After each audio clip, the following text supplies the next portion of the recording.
404-264-0406. Proud to support our local community and bring you the latest local news, weather, sports. Talk Radio, WRNR, Martinsburg, Hagerstown, Winchester. The following is a special sports broadcast presentation of Talk Radio, WRNR, Martinsburg. Play ball! It's time for the fun and excitement of West Virginia high school baseball. Today's game is being brought to you by Miller Honda, Cox Holiday Professionals CPAs, Brown Funeral Homes, Miller's Chrysler Dodge Jeep Ram, the Marius Group and Ameriprise Financial, WVU Medicine Berkeley and Jefferson Medical Centers, Parsons Ford, Bechtel Jewelers, WH Miller Systems, D&N Auto, the Mortgage Center, the Hagerstown Suns, Haas's Steak and Sea, Bears Repair, The Final Score, and Atlantic Security. And now for the pregame show.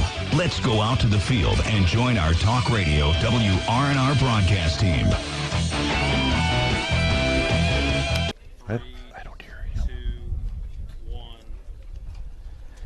Well, good morning, everyone, and welcome into Carolina Forest High School. We are just outside of Myrtle Beach, South Carolina, where Day 2 of the Mingo Bay Classic Baseball Tournament is underway. And our first of two matchups today has the Martinsburg Bulldogs taking on the Warriors of Westhill High School out of Syracuse, New York. Along with Gary Gefford, I'm Matt Miller. On the camera and joining in on the broadcast, Matt Crawford, Caleb Valero, our studio engineer. Thanks to Sherry Dieter Davis, to Rob Mario, and to Mike Hornby for their help and support back at the studio as we get into Day 2 coverage. Well, gentlemen, yesterday, full of excitement, if you will, especially here in Game 1, as Martinsburg suffered a 4-3 setback against Atlantic Shores Christian. Gary, a game when Martinsburg just couldn't seem to get the offense going until late and ended up finishing only a couple of feet short of tying the game as that tying run was cut down at the plate for the final out. And a couple of feet short is exactly right. Trent Sherman was tagged out, and catcher slid into the catcher at home plate. But Ashton Stobbs got things started with a 2-run homer. They got a couple breaks. And then with two guys on and down 2 runs, had to hit it into right field. Throw goes to the wrong base, to third base, and Trent Sherman came around, and we all thought he was home. But the third baseman just made a heck of a play. Didn't hesitate, threw a strike to the catcher right on the baseline, right at about his shin guard, top of his shin guard, so the tag was easy, and that was that. Well, Matt, if you look back through the stats from that game, I know one thing that head coach Aaron Baylor is a little frustrated with, and that is the fact that they left 9 guys on base and 4 in scoring position. They had some opportunities. Yeah, they had a lot of opportunities, and like you guys just said, it came down to a play right at the end. But you can convert on some of those guys that are left on base. You don't have to worry about having a play at the plate to end the game. So I'm sure something that he wants to work on today. And we talked about it yesterday a little bit, that they had kind of gotten on a pace where he wanted to with hitting in clutch positions, and that just didn't happen yesterday, so hopefully they get back on track today. Meanwhile, these Westhill Warriors are just 2-0 on the season. Gary, you got a chance earlier to talk with their head coach, Ted Clam, and coming out of the Syracuse, New York area, not a lot of opportunity to even be on the field. No, I said they'd only had a couple of days when they'd been able to get outside and not be in the gym. They'll play about a 20-game season, but they're going to be backloaded on it when they get back.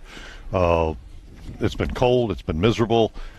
They got exactly 1 game in. They played another team out of Syracuse area, Chittenango, and beat them handily, beat them 10-4. Scored most of those runs in the last 3 innings, scored 7 in the last 3 innings. But that's been it till they came down here, and then they were able to win yesterday. Got themselves a win against, I can't remember who they play yesterday. Jordan Elbridge. Thank you, Jordan Elbridge. We had trouble finding because Jordan is spelled with an A and not an O on the end, but had a good game yesterday and got some big hits out of some kids that we'll be talking about during the course of the games. Yeah, you're talking about scoring 17 runs on 11 hits. They were able to take advantage of 4 errors committed by Jordan Elbridge. So this Westhill team certainly has the offense going through their first 2 games as they have outscored opponents 27-10. Martinsburg will give the baseball to Darryl Pope to try and slow that down here today. Well, let's look back to the other action around the area yesterday as the Eastern Panhandle, Matt, did not fare well. We mentioned Martinsburg's 4-3 loss. Last night, you and Gary had a chance to call the Jefferson at Socastee, South Carolina game. Jefferson falling by a 7-3 final, but didn't give up a lot of hits, but frankly just didn't play well. Did not play well, and I think it was due to a couple different things. Number one, Taylor Tennant, who is one of the best pitchers in the entire Eastern Panhandle, one of the best pitchers stat-wise in the entire state, came in yesterday with a sub-1 ERA and just couldn't find the strike zone. He had a ball hit. The first batter he faced from Socastee hit a sharp line drive right back up the middle. He was able to get a glove on it. From our angle, we couldn't tell if it may have nicked his foot or not, or whether there was any injury after that, but he just couldn't find the strike zone. The mound had a piece of AstroTurf over top of it, so not a usual mound that these guys are going to play on, so a different feel for Taylor Tennant, and ended up going through 4 pitchers, including Hayden Stang getting his first action of the day, but 5 runs for Socastee in the first inning, and you take away the bottom of that first inning, and that's a tight ball game, and Jefferson probably goes on for that win because Socastee didn't do a whole heck of a lot after that, but unfortunately just wasn't Jefferson's day and didn't get the pitching to start the game they needed to. Yeah, Gary, 5 runs scoring without the benefit of a hit in that first inning for Jefferson, and after that they outscore the Braves 3-2 the rest of the way. Well, they did, and Jefferson really gave them the game in the first inning. There were 3 walks, there's a hit batter, and then there were 2 errors in a row on one on that middling difficult play with the shortstop coming across the middle and having to make the throw to first base, and then on an easy ground ball that just eluded Chase Anderson, went under his glove and rolled out into the field, and that's how they got the runs. They were gifts. They weren't so much earned. Meanwhile, elsewhere yesterday, Washington suffered an 18-2 loss against Scannatellis out of New York. Brockport, New York, handed Hedgesville a 5-4 loss. Understand Hedgesville pitching having some trouble finding the strike zone in that one. The lone win for an Eastern Panhandle team came for Spring Mills as they defeated Hastings, New York, by a 13-3 final. Matt, will see Spring Mills later today. Yeah, looking forward to it. Glad they could represent the Eastern Panhandle well yesterday. Again, 5 teams down here, and I went 1-4 yesterday, so it was a good thing Spring Mills was able to get a win, so the Eastern Panhandle didn't get shut out. But yeah, interested to see what they look like, because coming into this game, they had really had a little bit of a roller coaster last 2 weeks. One of the teams that played really well to start the season, but over the last a week and a half to 2 weeks, they played a lot of inconsistent baseball, including a game against Martinsburg that was just a flat-out ugly, a 23-9 decision. So I'm interested to see what they look like outside of the Eastern Panhandle and what comes up for us tonight. There it is. Spring Mills will be in action tonight at Loris, South Carolina High School. That first pitch is expected right around 6:15. Our pregame coverage at about 6 o'clock. We'll keep you up to date throughout our games today, and really more tonight's game as a result of the times of the other starts, but we'll keep up with the Eastern Panhandle teams. Hedgesville against River Bluff today at 11:15, and then a pair of 1:30 starts for Jefferson taking on Lakewood, and Washington against Worcester, Ohio. Well, let's take a break and then come back and hear from head coach Aaron Baylor of the Martinsburg Bulldogs. We'll get his take on that tough loss yesterday and today's matchup with the Westhill Warriors. Our pregame show brought to you by W. Harley Miller Systems, providing custom integration services for home and office automation, home theater, networking, audio, video distribution, and more. Find them online at WHMsystems.com or phone 304-350-1931. This is West Virginia High School Baseball on Talk Radio, WRNR, and TV 10. When you're hurting, we're here. When things are confusing, we're here. When you need answers, we're here. Brown Funeral Home. We've been caring for families like yours for generations, since 1880. Whether you want to plan ahead or you need us now. Our families are precious to us, and so are yours. Brown Funeral Home in Martinsburg, Inwood, and Charlestown Ranson. We're here when you need us. If you hang the WVU Medicine sign, certainly has helped take us to another level. He literally saved my life. It's just mind-boggling to me that he was able to do what he did. We're able to affect much more of a difference for our patients with these resources. Having people treated locally enhances their overall care. They treat you great, and they're down to earth in the West Virginia way that all West Virginians treat each other.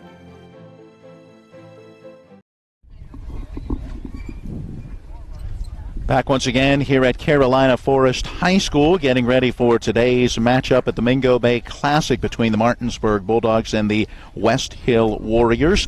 Pretty much on schedule following Game 1 today, as Atlantic Shores, who knocked off Martinsburg yesterday by a run, defeated Jordan Elbridge by a final of 17-4. That Mercy Rule shortened game wrapping up, and the grounds crew here at Carolina Forest getting the field together, and we are minutes away from today's opening pitch with Martinsburg and Westhill. Right now, we get a chance to hear from Martinsburg's second-year head coach Aaron Baylor. We started first by asking him about his thoughts on yesterday's tough loss. You know, I didn't think we could piece anything together all day. We kind of left guys here and there on base, and, you know, they didn't really hit the ball all over the field, but, you know, they had a couple bloops when it inopportune times for us, and then we made an error or two, and it was 4-0, and by the time we finally just started to put the ball in play, it was a little bit too late. Tell us about the play at the plate that ended the game. What was going on in your mind in that sequence? You know, I saw the ball coming in, you know, behind the runner, same time the runner was running it, was around the base. Looked like the throw was up the line a little bit, you know. Probably 10 out of 10 times I let him go, and maybe, you know, 8 of those times we score. Unfortunately, we didn't score that time. How about the fight in your team to be able to battle down to that final out and make it a one-run game? You know, we try to be on them all day as a coaching staff, you know, kind of get it going and keep fighting and make sure we stay in the game. And they do, you know, they're a resilient bunch, and they weren't going anywhere. And, you know, up until that last out, I thought we had a chance. Can you carry some of that momentum from that last inning into today? Yeah, I think they're upset. You know, I think they're upset with how they played, and you know, we were kind of rolling there for a while, and they kind of had a goal. They didn't want to lose down here, and you know, unfortunately, we lost the first time. So hopefully, I think they'll respond today. And you're playing a team today that you got to see a little bit of yesterday, and they put up 17 runs. What do you see in them? Yeah, you know, they look quality. I think it was only their second or third time on the field, so you know, we got quite a few games on them. So hopefully that field experience helps us if we get into a close game. And you know, Daryl Pope's on the mound today, and he's a guy that we have confidence in. And if he throws strikes and we field it behind him, I think we'll be all right. Coach, thank you. Good luck. Thanks, Matt. And there you hear from Aaron Baylor in his second year leading this Martinsburg program. And Gary, this team a little frustrated with the way that one played out yesterday. As he said, they had been playing well coming in, winners of 6 in a row and 9 of their last 10. I want to see how this team responds today. Well, it will be interesting to see. But they bounced back before. They got off to a rough start at the beginning of the year, and then ran off a pretty good win streak, and were hitting the ball and pitching well and playing well. And I expect them to do well today. You look back at a couple of the losses here in the latter part of the season. You mentioned that 0-3 start to the season, but you look at the last 3 losses after that, and you're talking one of those a 2-1 loss against Musselman, then the 4-3 loss against Atlantic Shores yesterday, and a 3-1 loss against Jefferson earlier in the year. So you're talking about 3 of those 6 losses have been by 2 or fewer runs. They've been right there and have had opportunities. Well, you just got to cash in on them, and a couple of plays. The other thing that makes a difference is who you let on base. And while Martinsburg pitching wasn't bad yesterday, the difference, that 1-run difference, was a couple of walks in, the 6th inning? 5th inning. 5th inning. They walked 2 guys. One of those guys scores. You can't put people on base. Yeah, there it is. And with 1 out in that 5th inning, a pair of walks after a fly out in foul territory for the second out. The Seahawks came up with a clutch 2-out RBI single from Mitchell Kelly. And that's a run that, as you said, could be the difference. Also a leadoff walk in that 6th inning that was followed by a double to put runners at second and third. With 1 out, a sacrifice fly brought home that run, and that one proves to be the difference. That was run number 4. So runs number 3 and 4, the runs that scored reached on walks. And we saw, well, and that's what we saw yesterday in the game with Jefferson too. Yeah. They put guys on base, and those guys score. And they don't put them on base. I heard Coach Lowry was speaking at was doing a address to a Legion team years ago, beginning of a tournament, and he said, kids just, what we got preached to them is the importance of getting to first base, and base on balls, you get there and nobody ever gets thrown out on ball 4. With that, we will take another break on our W. Harley Miller Systems pregame show. When we come back, we'll take a look at today's starting lineups. This is West Virginia High School Baseball on Talk Radio, WRNR, and TV 10. Life can get in the way these days. We all know that. Work commitments, social commitments, volunteer commitments, family commitments. You put your heart into all of it. You've got enough to worry about already. Your roof shouldn't be one of those things. Everything should just work. But when your roof is in need of an upgrade, you shouldn't have to worry about that either. Modern Renovations, your 4-state roofing solution. Reminding you that home is where the heart really is.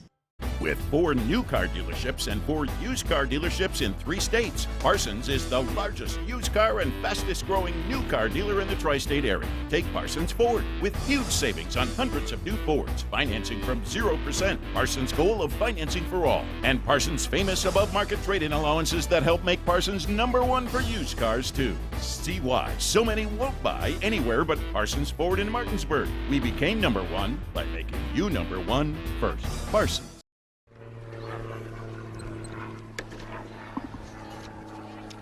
We welcome you back into Carolina Forest High School just outside of Myrtle Beach, South Carolina. Along with Gary Gefford, I'm Matt Miller. Matt Crawford running the TV 10 camera. Joining us on the broadcast as well, Caleb Falero, our studio engineer for both radio and television on this Tuesday morning. Time for us to take a look at today's starting lineups, a service of D&N Auto Specialist, where honesty is their best policy. Get it fixed right the first time at D&N Auto, family-owned and operated since 1974. They specialize in exhaust alignments and tires. Give them a call for an appointment at 304-267-4078. Martinsburg, once again, will be considered the home team for a second straight day. So let's begin with the batting order for the Westhill Warriors. 2-0 on this young season for them, led by head coach Ted Clam, assisted by Mark Kelly and TJ Honors. For the Warriors, the starting shortstop in the leadoff spot is Phil Zolo. Batting second, playing second base is Jake Zawadzki. The #3 hitter in center field, Ryan Bennett. In the cleanup spot is the first baseman, Nick Bistrovich. The #5 hitter is today's starting pitcher, Nate King.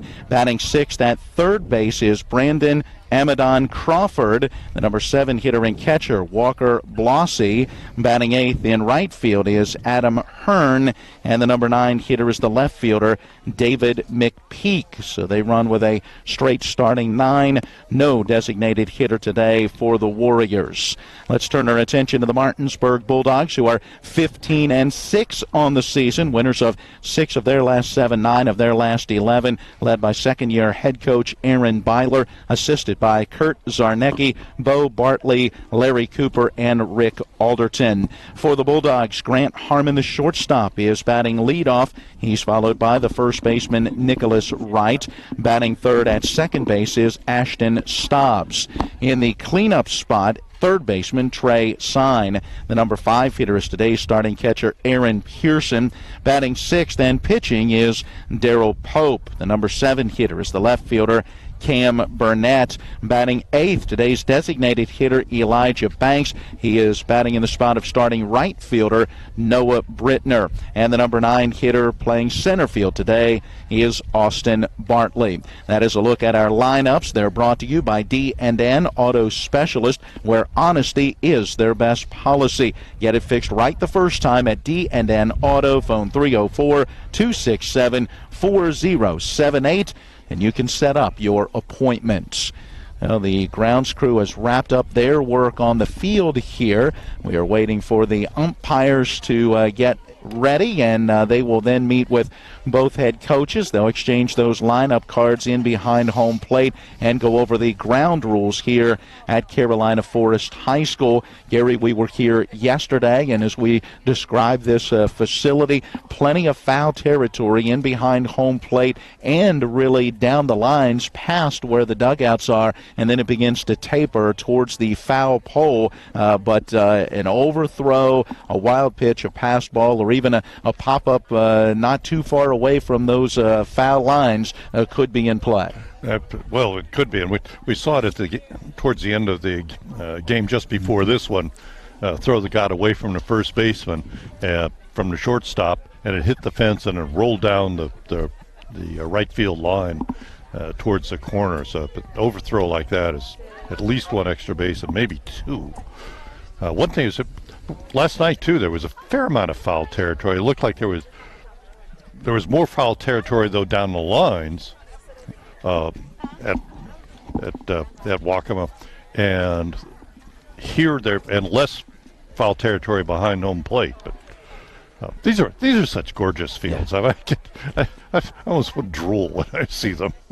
And what another beautiful day for high school baseball. Our game time temperature 60 degrees. Now it feels a little warmer with that beautiful sun beating down. There is not a cloud in the sky, and the windy conditions of yesterday calming down as well, as we have just a light breeze blowing as we get ready for today's opening pitch. Well, that is going to put the final touches on our pregame show. It's brought to you by W. Harley Miller Systems. Phone 304-350-1931 or go online to WHMSystems.com. Find out more about their custom integration services. We'll take our final regular break in our pregame show and then return with today's opening pitch and all the play-by-play. It's West Virginia High School Baseball on Talk Radio, WRNR, and TV 10. Welcome to La Bella Vita, named for my Grandma Vita. Our mountaintop getaway honors her legacy while complementing the home's spectacular views. This recently renovated property boasts a breathtaking landscape of Deep Creek Lake while providing great open interior spaces for a sensational vacation. You'll immediately notice the great room allows for entertaining, dining, and relaxing after long days on the lake or skiing on the slopes of Wisp. Your family and friends will enjoy relaxing in all the open spaces. The home features 6 bedrooms, including 4 that are private suites. And each of the 4 levels of this home feature amazing visibility as far as the eye can see. Like our family, we hope you enjoy making memories here on the mountain. We love sharing the spacious, warm, and inviting home that overlooks the lake. Cheers to the beautiful life, La Bella Vita.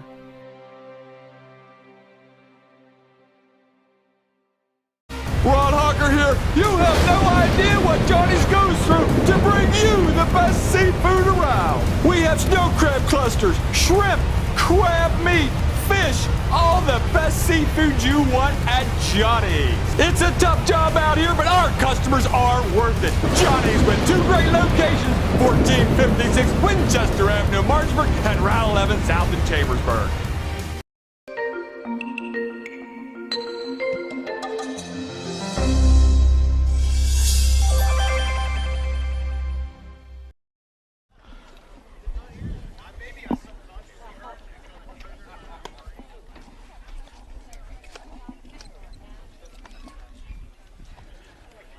Towing the pitching rubber and going through his warm-up tosses is Martinsburg starter Darrell Pope. He's working with Aaron Pearson as today's starting catcher. Nicholas Wright is at first. Ashton Stobbs at second. Grant Harmon, the shortstop. Trey Sine plays third. In the outfield, from left to right, Cam Burnett, Austin Bartley, and Noah Brittner. For Darrell Pope, this is his 9th game on the season and making his 7th start for these Bulldogs. And Gary has been very effective. 5 wins, 1 loss, and a 3.27 earned run average. And his control has improved last year. I remember just a few times I saw him last year. He seemed to have bouts of wildness, but he's only walked 15 in 30 innings while he struck out 39 guys.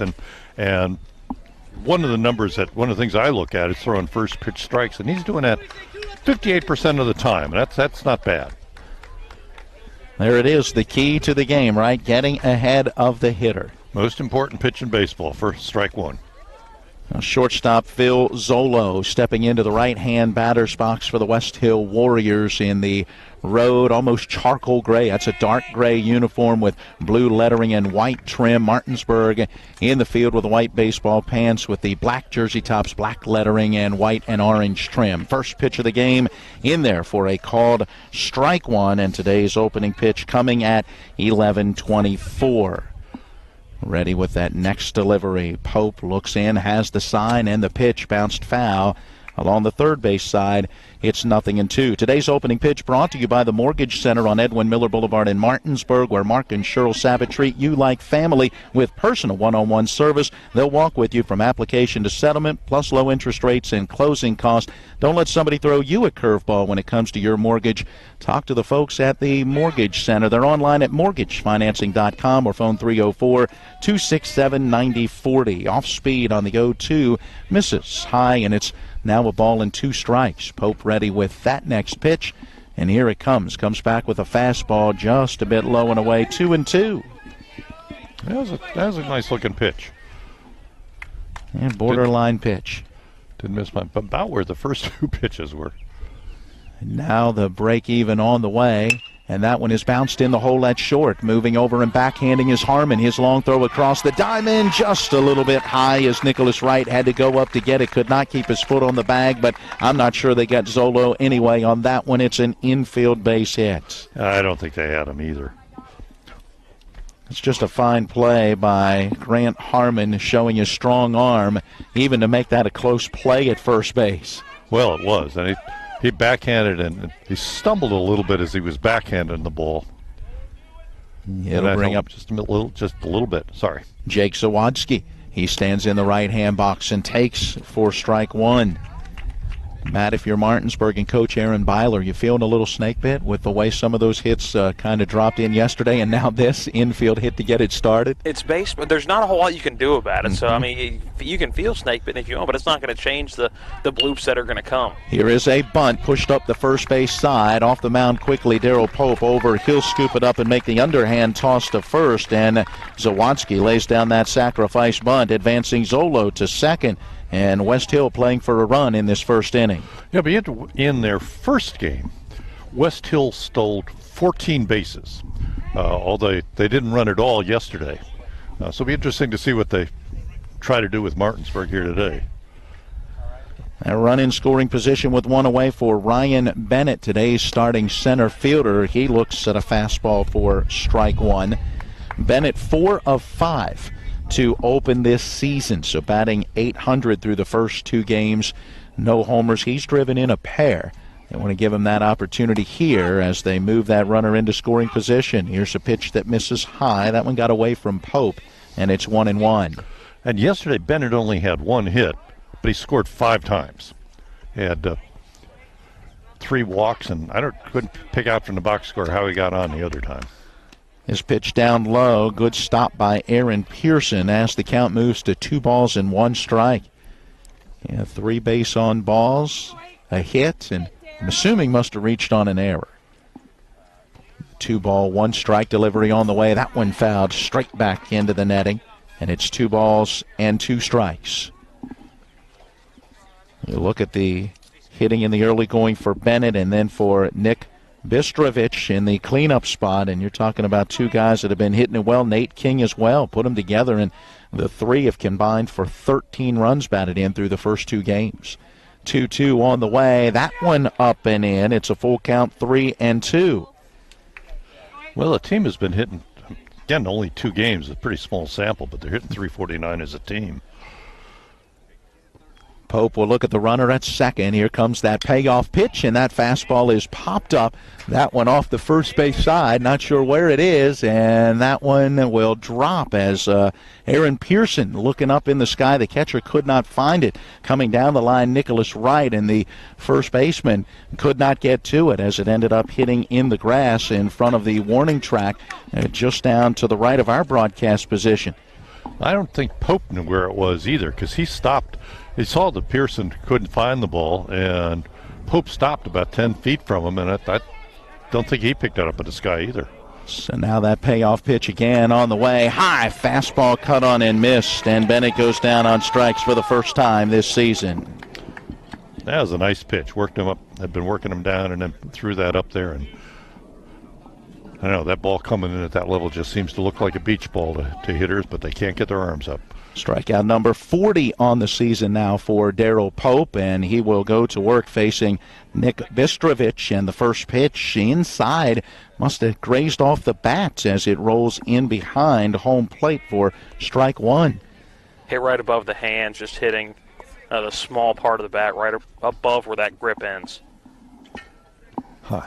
I sure didn't pick that up. Yeah, from our angle, really hard to see. This fastball's lifted foul and out of play over top the dugout first base side, and Pope ahead of the hitter, 0-2. Yeah, I was wondering, one, why the runner wasn't going, and two, why Pearson wasn't hustling after the baseball.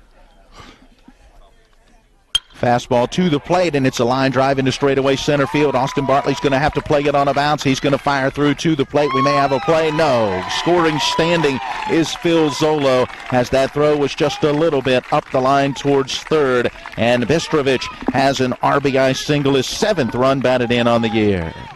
Line drive straight up the middle. And it came on an 0-2 pitch. The RBI single with the 2 outs in the inning, a clutch hit to put Westhill in front, 1-0. It'll bring to the plate Nate King, and the first pitch to him is down low, ball 1.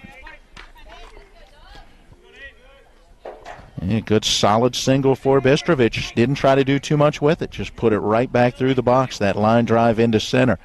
Bartley played it well on one bounce, but just couldn't get him at the plate. On the 1-0, King sends a fly ball into left center field, and it's the left fielder, Cam Burnett, who will call off the center fielder, Austin Bartley, and Burnett will make that catch on the run to retire the side.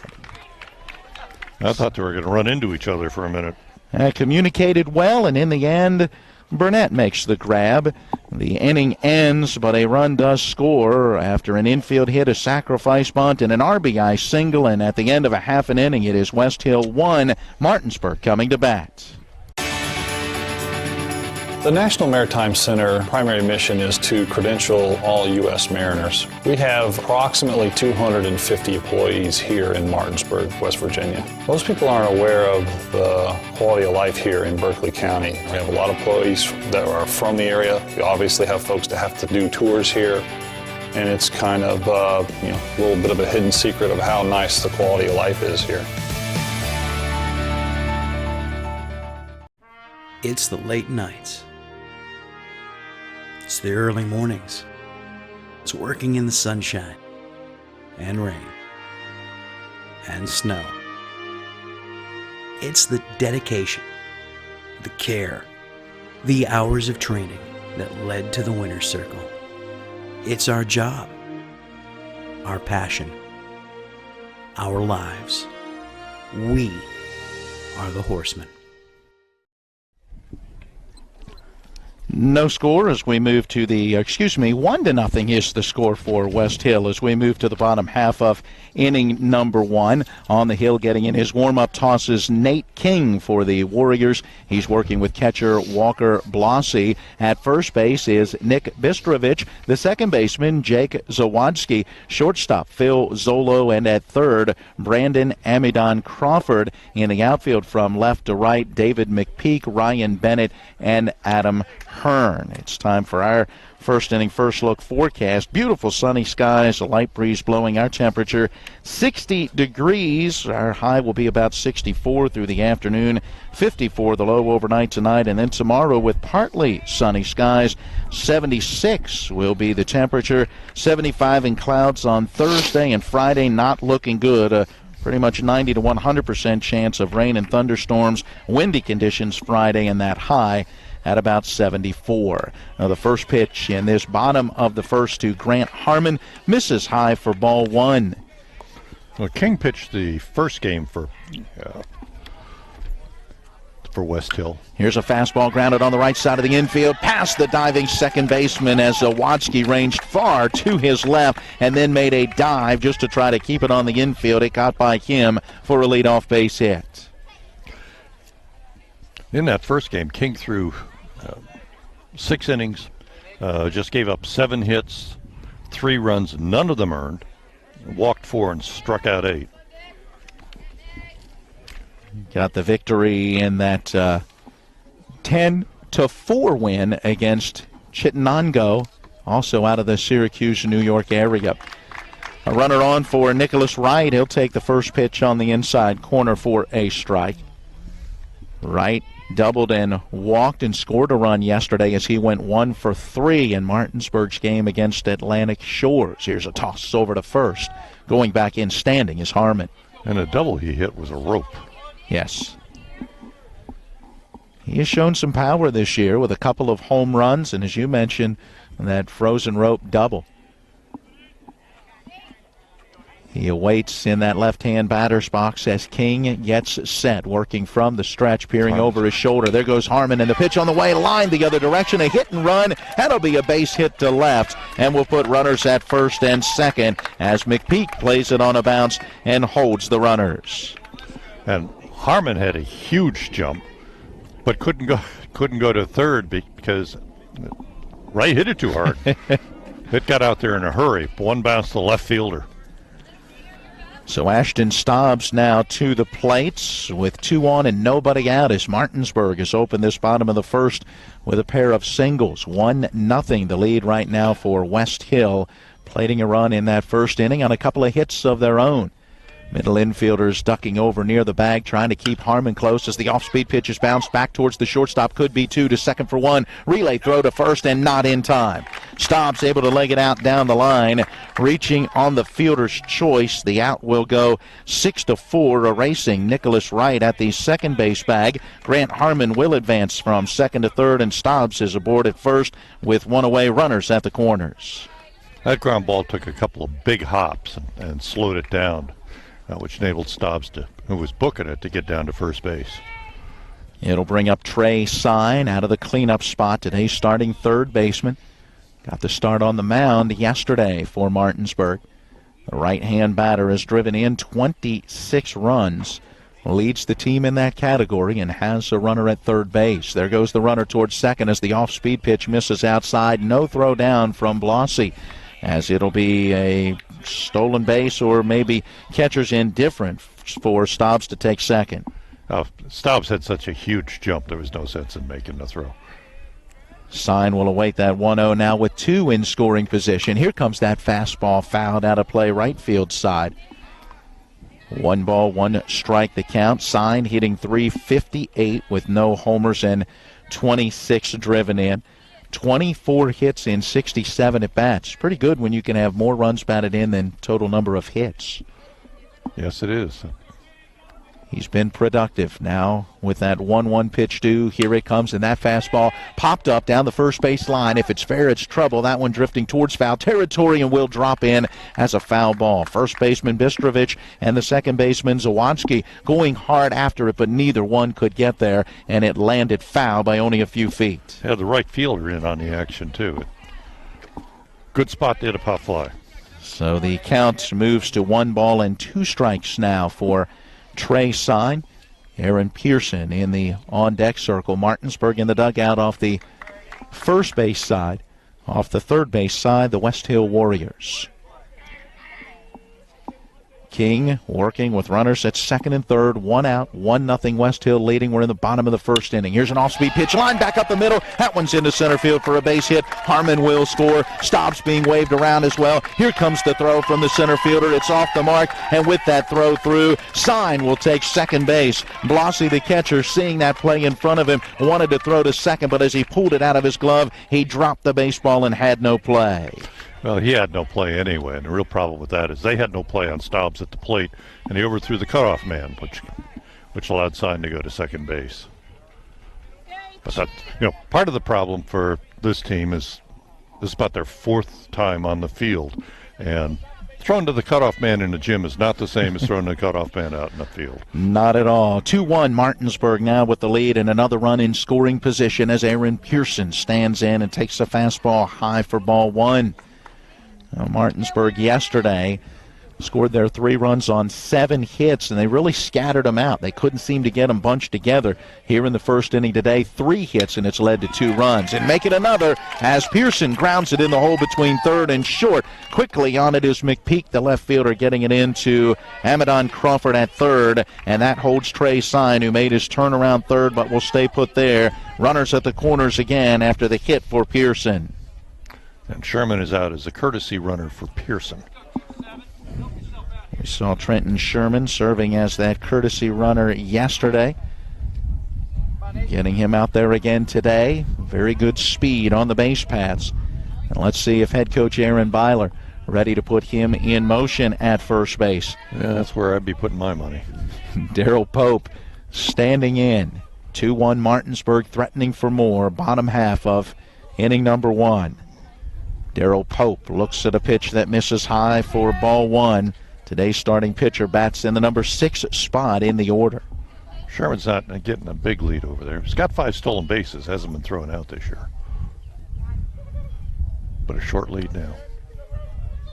King from the stretch delivers to the plate, swing and a miss. Runner was on the move, and the throw goes to the shortstop, who comes in towards the mound as Westhill was expecting perhaps the double steal. Sine stayed put at third, and Sherman gets the steal of second. So Martinsburg again with 2 in scoring position. They have the count on the scoreboard at 1 ball and 1 strike as that 1-1 pitch on the way, and that one is lined into center field and will be caught by the center fielder. Ryan Bennett able to come in and grab that line drive. He will throw in behind the runner at second, and Sherman will be doubled up there as he had taken off, and they will say the run does not score, as Sine was waiting to tag up and was not able to cross the plate before that third out was committed at second base on the throw in behind the runner. Sherman left early, and they doubled him off.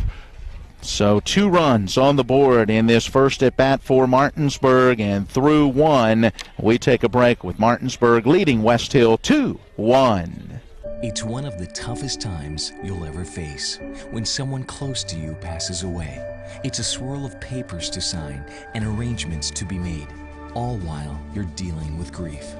At Brown Funeral Home, we encourage you to pre-plan. Pre-planning not only makes things easier for you, it protects you from rising costs. At Brown Funeral Home, our families are precious to us, and so are yours. Brown Funeral Home in Martinsburg, Inwood, and Charlestown, Ranson. Life can get in the way these days. We all know that. Work commitments, social commitments, volunteer commitments, family commitments. You put your heart into all of it. You've got enough to worry about already. Your roof shouldn't be one of those things. Everything should just work. But when your roof is in need of an upgrade, you shouldn't have to worry about that either.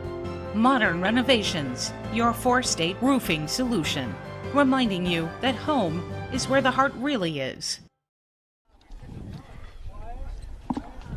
2-1, Martinsburg out in front of the Westhill Warriors as we go to the top of the second inning. And for Westhill, the 6, 7, and 8 hitters due to face Martinsburg starter Daryl Pope. In that first inning, we had him at 19 pitches, 13 for strikes, gave up a run on a couple of hits, did strike out a batter. Brandon Amadon Crawford will get it started. Walker Blossy and Adam Hearn to follow. Crawford hitting .333 in this young season. He's got a couple of hits in 6 trips to the plate, and he takes down low, ball 1. They had a couple RBIs yesterday. Gives them a total of 3 on their 2-game season. Yeah, went 1 for 3 yesterday. Pops the 1-0 pitch up on the right side of the infield. Stops the second baseman, backpedals out into shallow right, and makes the grab for out number 1. So 2 pitches, 1 down in the Westhill second for Walker Blossy. That's Blossey. And Blossy's built like, well, Pearson's built like a catcher, Yep. too. Also like a lineman. But or in I'm sure Pearson's case, as we know, a linebacker. Here's a slow roller towards the third baseman. Sign will knock it down, pick it up, make the throw, and what a dig at first by Nicholas Wright. Whoa. And they get the out by a half a step. Oh, my. Sign coming in a little to his left, bent down, had to go in and out of the glove. He scooped it up, made that low throw, but Wright able to dig it out, and Blossy retired on just one pitch. That was good concentration recovery by Sign. He did boot that, but he didn't hesitate, just picked it up and made the throw. And Wright's made a couple of nice plays at first base since we've been down here. Putting a little star by that one to remember how that play played out. 2 out, space is empty for Adam Hearn. He'll look at a fastball on the outside corner for strike one. I think it helps Sign that he kind of booted the ball in the direction he was already going. Here's a fastball up and in, and Hearn could not get out of the way of that one. All he could do is turn his back and take it right between the 1-1 and the number 11 on the jersey. And not rubbing. Yeah, that one. Observing the code. That one definitely will leave a mark. The 2-out hit by pitch will give the Warriors a base runner for David McPeak, left fielder, number 9 hitter in the order. Pope will work from the stretch with a runner held at first by Wright, and here's a throw over, sending him back on the dive. And McPeak is 1 for 5 on their young season. Just 2 games in the books for the Warriors. And the second one was yesterday as part of this tournament. First pitch to McPeak down low, and that is 1 ball and no strikes. A 17-6 victory yesterday against Jordan Elbridge, who, by the way, is the team Martinsburg will play here tomorrow morning at about 10:15. Pitch to the plate on the outside corner. That fastball's a strike. It's 1-1. Yeah, Jordan Eldridge has played 50% more games. They're 1-2. Now the 1 ball, 1 strike pitch. The runner is lead at first. There he goes. The pitch misses high. Pearson's throw down a little bit high, and on the head first dive, it's a stolen base for Adam Hearn. If the throw's down, you may have had a chance to get him, but Aaron Pearson got a little too much on that one. It elevated, and the middle infielder had to go up to get it, and by the time he got that tag down around the bag, Hearn got the hand in. So we go back to work with a 2-1 pitch, and that one off the outside corner. Now 3 balls and a strike. Now that's Hearn's second stolen base of the year. Yeah, both of these teams willing to be aggressive on the base paths. Here's that 3-1 delivery, and it misses down low, and that is ball 4. So after retiring the first 2 batters on just 3 pitches, Darryl Pope running into some trouble with a hit by pitch, and now a base on balls. And with 2 outs and 2 on, we'll go back to the top of the order and Phil Zolo. Just a little bit of control lapse here. Zolo reaching on an infield hit and scoring in that first inning. He swings and sends this one in the air into center field. Bartley moving back on it over to his right. He'll get there and make the grab to retire the side. Nice play in center. Bartley got a good read off the bat of Zolo, able to track that one down, and no damage done despite the 2-out hit by pitch and base on balls. Westhill will strand both runners, leaving 1 in scoring position. Through an inning and a half here at Carolina Forest, it is Martinsburg 2, Westhill 1. Welcome to La Bella Vita, named for my Grandma Vita. Our mountaintop getaway honors her legacy while complementing the home's spectacular views. This recently renovated property boasts a breathtaking landscape of Deep Creek Lake while providing great open interior spaces for a sensational vacation. You'll immediately notice the great room allows for entertaining, dining, and relaxing after long days on the lake or skiing on the slopes of Wisp. Your family and friends will enjoy relaxing in all the open spaces. The home features 6 bedrooms, including 4 that are private suites. And each of the 4 levels of this home feature amazing visibility as far as the eye can see. Like our family, we hope you enjoy making memories here on the mountain. We love sharing the spacious, warm, and inviting home that overlooks the lake. Cheers to the beautiful life, La Bella Vita. 2-1, Martinsburg with the lead as the Bulldogs bat bottom half of inning number 2. 7, 8, and 9 hitters to face Nate King, the Westhill starter in that first inning, throwing 14 pitches and 10 of those scoring 4 strikes. Gave up 2 runs on 4 hits, no walks and no strikeouts. He will face Cam Burnett, starting left fielder. Comes in hitting .360 on the year with 18 hits, 50 trips to the plate. The right-hand batter looks at a breaking pitch for strike 1. Nice little get-me-over curveball. Yep. Good location to the right-hand batter, Burnett. No homers, 18 driven in. Here's the fastball. Had the plate, but down below the knees. 1 ball, 1 strike. Good eye by Burnett. And it looks like King has that more of a slider than a sharp breaking curve. 1-1 delivery, a fastball grounded off the first base side of the mound, and it skips past the second baseman as Zawadski, ranging over to his right, made a sliding effort to get to it but could not, and Burnett has the leadoff single. Just hitting the ball right up the middle. Yeah, you look at the hits for Martinsburg. There's been 1 to right field, 1 to left field, and now a couple up the middle. Pearson hit his between third and short. So Martinsburg springing it all over the field right now. Elijah Banks to the plate with a runner at first and nobody outs. 2-1 Martinsburg. We're in the bottom of the second inning. Toss over, and back in on the dive goes Burnett. And Martinsburg likes to run a lot, but they didn't get the chance to yesterday. I think they've got 72 stolen bases coming in. Yeah, Coach Baylor likes to put that guy in motion and force the defense's hand. The runner stays as the fastball to the plate misses up and in to Elijah Banks. That is ball 1. Banks hitting .306, no homers, 11 driven in. He's got 11 hits in 36 at-bats and had 2 hits yesterday that combined probably wouldn't reach from home to third. But they line drives in the box. There it is. 2 swinging bunts that went down the third base line yesterday, getting him on base. He'll watch this one up and in. 2 balls and no strikes. 1 in the second, 1 in the fourth. Unfortunately, was left stranded both of those times. Burnett's got a medium lead. He's got 6 stolen bases, only been thrown out once. Bistrovich holding him on there, and here's another throw over. Each of those throws have been strong from King, but have all been about chest to eye level high to Bistrovich, which doesn't give him much of a chance to try to get a tag down. And Burnett's not that far off. Now he's getting edge in his lead. 2-0 delivery on the way, taken by Banks for a strike. Now at 2-1. Austin Bartley due next in this Martinsburg order. Banks, very good size in that right-hand batter's box. He's been battling back from a bit of an ankle injury.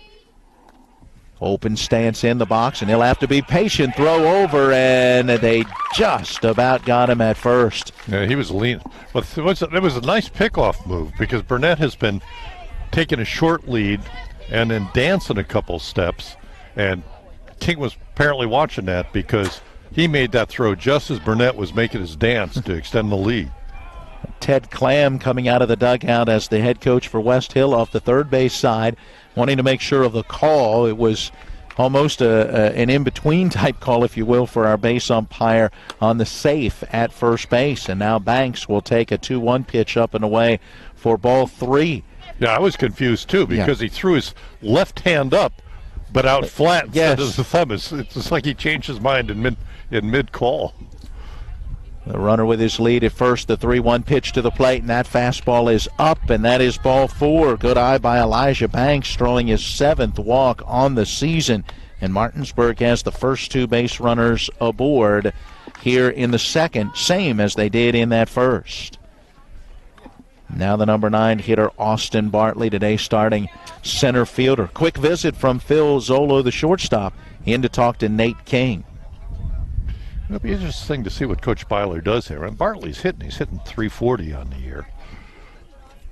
17 hits, 50 at bats. But he may have Bartley bunt to move the runners over because you got the top of the order coming up. I am thinking the same thing. So too is Westhill, as the first baseman is gingerly coming down the line. And there is an off-speed pitch, a bunt attempt, a snap throw behind the runner, and it goes over the head of the second baseman covering, and that is going to allow Burnett to move from second to third.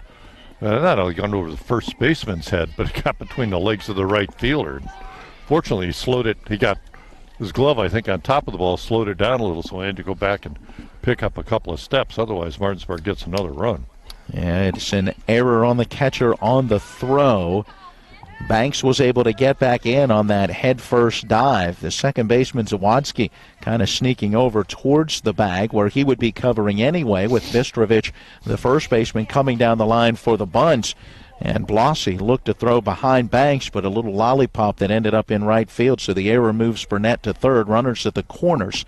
Bartley awaiting in the 0-1 pitch, and now looks like he'll swing away as he takes a strike on the outside corner. Bartley does have 12 runs batted in, as everyone in this starting lineup for Martinsburg with at least 10 RBI. Well, and they've got the three guys with 20. Runner on the move towards second. 0-2 pitch, a high fastball, a swing, and a miss. May have been a case where Bartley was trying to protect the runner just a little bit, as Banks will steal second base without the benefit of a throw. Bartley strikes out for the first out of the inning. Well, it's as good as laying down a sacrifice bunt. The runners are in scoring position with one out for the top of the order. And that was one where the home plate umpire didn't see the swing, but the base umpire, they appealed to the base umpire, and Bartley did go around. Yes, he did. Grant Harmon at the plate, singled his first time up, takes the first pitch here on the inside corner, about letter high for strike one. Harmon went the other way back in the first inning with a ground ball that got past the diving second baseman as Zawadzki moved to his left. Pitch to the plate, popped foul, that one back out of play. No balls, 2 strikes to Harmon, batting with 1 out and 2 in scoring position. Martinsburg with a 2-1 lead here in the bottom of the second. And they've pulled the corners in a little bit, and shortstop and second base are about halfway in. Off-speed pitch, just missing down low and away. Harmon shows a good eye watching that one for ball one. He's hitting .397, a home run and 18 driven in. That was a nice take, because it's a nice little breaking ball down and away. Now that 1-2 delivery. King looks at the runner at second, now comes to the plate, tries that breaking pitch again, but off the outside corner for ball 2. And he's just missing with that. Harmon shows a good eye, 13 walks on this season. Has also struck out 13 times. He awaits the break even. That 2-2 on the way, up and in. He'll spin out of the way of ball 3. And first base is open, not that you really want to put him on. Runners at second and third with 1 down. Nicholas Wright due next. The 3-2 pitch to Harmon. Here it comes. Off speed, misses low and outside in the dirt. It'll be picked up by Blossy as he was able to knock it down and keep it right at his feet. And with the base on balls, Harmon is at first to load the bases, and now we'll get a visit to the mound. Yeah, Blossy they couldn't find the ball, but because it was at his feet, there was no effort by Burnett to try and score from third. Pitcher pointing out where the ball is. That's it. Catches with the mask. Once it gets down below and you lose it, you got to get the mask off and then try and figure out where the ball went. And it seems like it would be obvious. It isn't always. It does not look like a pitching change, just simply a visit to the mound, trying to settle things down a bit for Nate King. The entire infield gathers around as well, making sure of what they want to do defensively with the bases loaded and just 1 out. I would imagine you'll play in at the corners and leave your middle infielders back in double play depth. Yeah, King looks like he's a 2-pitch pitcher. He's got a fastball, which doesn't throw all that hard. I can't see how much movement there is. And then he's got that little breaking ball, but that's about all I've seen so far. Nicholas Wright had a single to left his first time up. He stands in and takes a fastball up and away, ball 1. And the only good thing about walking Harmon is now you got a chance for the double play to get out of the inning. The problem is Wright's been hitting really well. Yes, he has. He's picked it up as this season has gone along. He swings through the 1-0, and it's 1 ball and 1 strike. I'm really impressed by how much Wright has improved from last year. I mean, I saw him last year, and he struggled at the plate, but he's not struggling this year. Yeah, he's got a sweet swing. Something about that left-hander swing that always looks pretty anyway, right? The 1-1 on the way. That fastball sails high. 2 balls and a strike. I mean, he's even hit a couple of dingers this year. Got 17 RBI. Key pitch here coming for King. Does not want to fall behind 3-1. That 2-1 delivery on the way, and it's down low and outside. It's 3 balls and 1 strike. He's nibbling and missing. So does Nick Wright get the green light on the 3-1, or is he taking? No, I think he's got a green light. If the pitch is to his liking, we'll see. The runners with their leads, the bases loaded, 1 down, bottom of the 2nd. King comes set, holds, and now steps off. Got to throw you a strike 1-1. It's got to be there. There you go, Aaron Baylor giving some instruction down there to Nick Wright. Hey, don't let him stand there all day. If you're, don't be too patient. Step out. We'll see what happens. 3-1 pitch due. Once again, King holding. Time is asked for. Was it granted? I didn't see the plate umpire give any indication. The pitch ended up missing up and away, and apparently time had been granted. Otherwise, that would be ball 4. So it must have been verbal. I didn't see anything either. I thought it was ball 4. That was another one.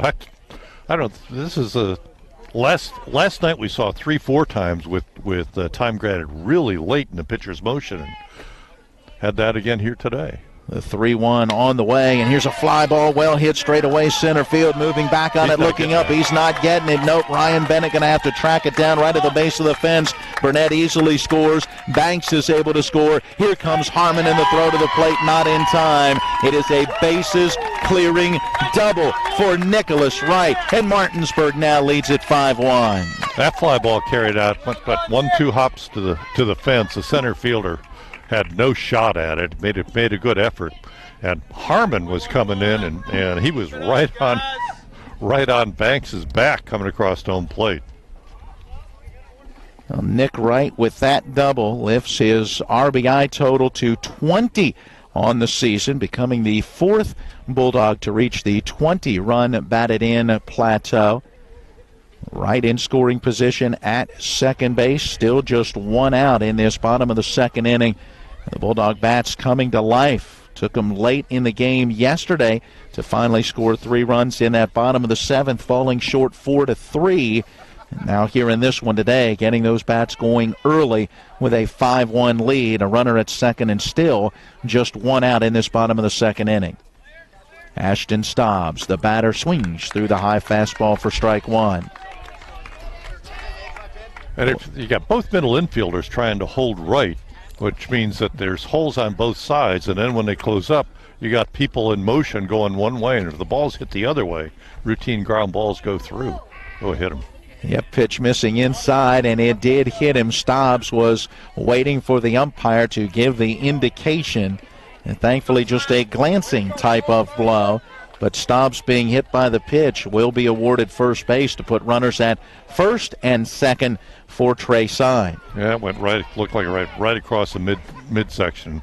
Just nicked the uniform a little bit. It goes right into the catcher's glove.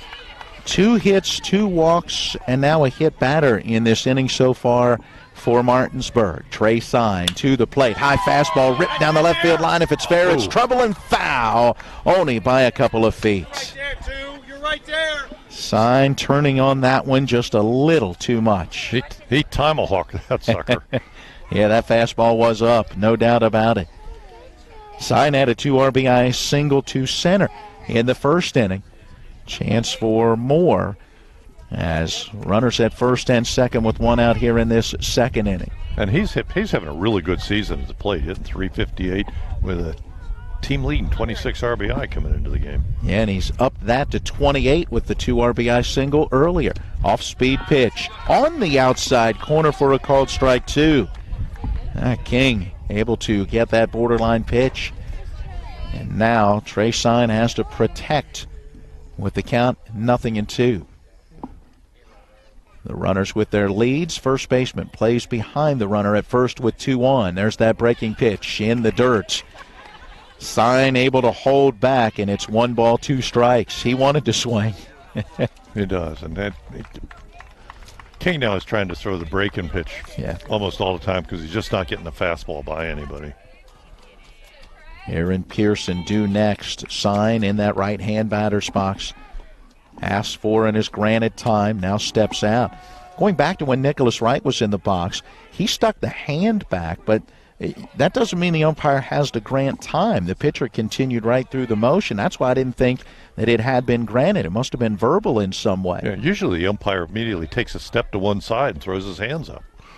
Here comes the pitch to the plate. Bounces in the dirt, getting away from Blossy just to his left, but enough for the base runners to advance. Heads up running for Nicholas Wright and Ashton Stobbs as we now have runners at second and third. And King is really laboring here. Count is gone to have 2 balls and 2 strikes as Sign awaits that break-even pitch. 7th batter to hit in this Martinsburg half of the second inning. Now the first baseman, Bistrovich, playing in. Amadon Crawford playing in just a bit as well at third. Middle infielders are about middle of the dirt. A swing and a bouncer. Foul right at the feet of the batter as it holds 2-2 to Trey Sign. Big opportunity here for Martinsburg, already plating 3 in the inning. They've got 2 more in scoring position and just 1 away. A 5-1 lead. A chance to really put some separation between themselves and Westhill. Just a ground ball again makes it 6. Here comes that 2-2 delivery. A bouncer back past the pitcher. The second baseman over. Zawadzki has it. He'll make the throw to first and in time to get him. Sign will bounce out 4-3, but will collect his 3rd run batted in on the season as it scores Nicholas Wright from third base. Advancing from second to third on the ground out is Ashton Stobbs. So another run 90 feet away with 2 outs for Aaron Pearson, and Martinsburg now in front 6-1. Nice at bat by Sign. Didn't try to do too much with that. Just wanted to put it in play and get the run in. He's up to 29 runs batted in now on the season, and an off-speed pitch in the dirt bounces off the glove of Blossy through to the backstop, and the wild pitch will allow Stobbs to come home and score from third, and Martinsburg pushes that lead out to 7-1. And Stobbs was able to trot in because that rolled all the way to the backstop, and as you pointed out earlier, there's a lot of distance here. That there is. 1 ball, no strikes to Pearson, who singled his first time up. The right-hand batter takes this fastball high. 2 balls, no strikes to count. 2-0 on the way, fouled out of play along the first base side now, 2-1. Pearson, the 8th Bulldog batter in this bottom of the second. Base is empty now with 2 outs, as Martinsburg has put 5 on the board in this half inning after 2 in the first. They lead 7-1. 2-1 pitch. Foul right back towards us. Count now at 2 balls and 2 strikes.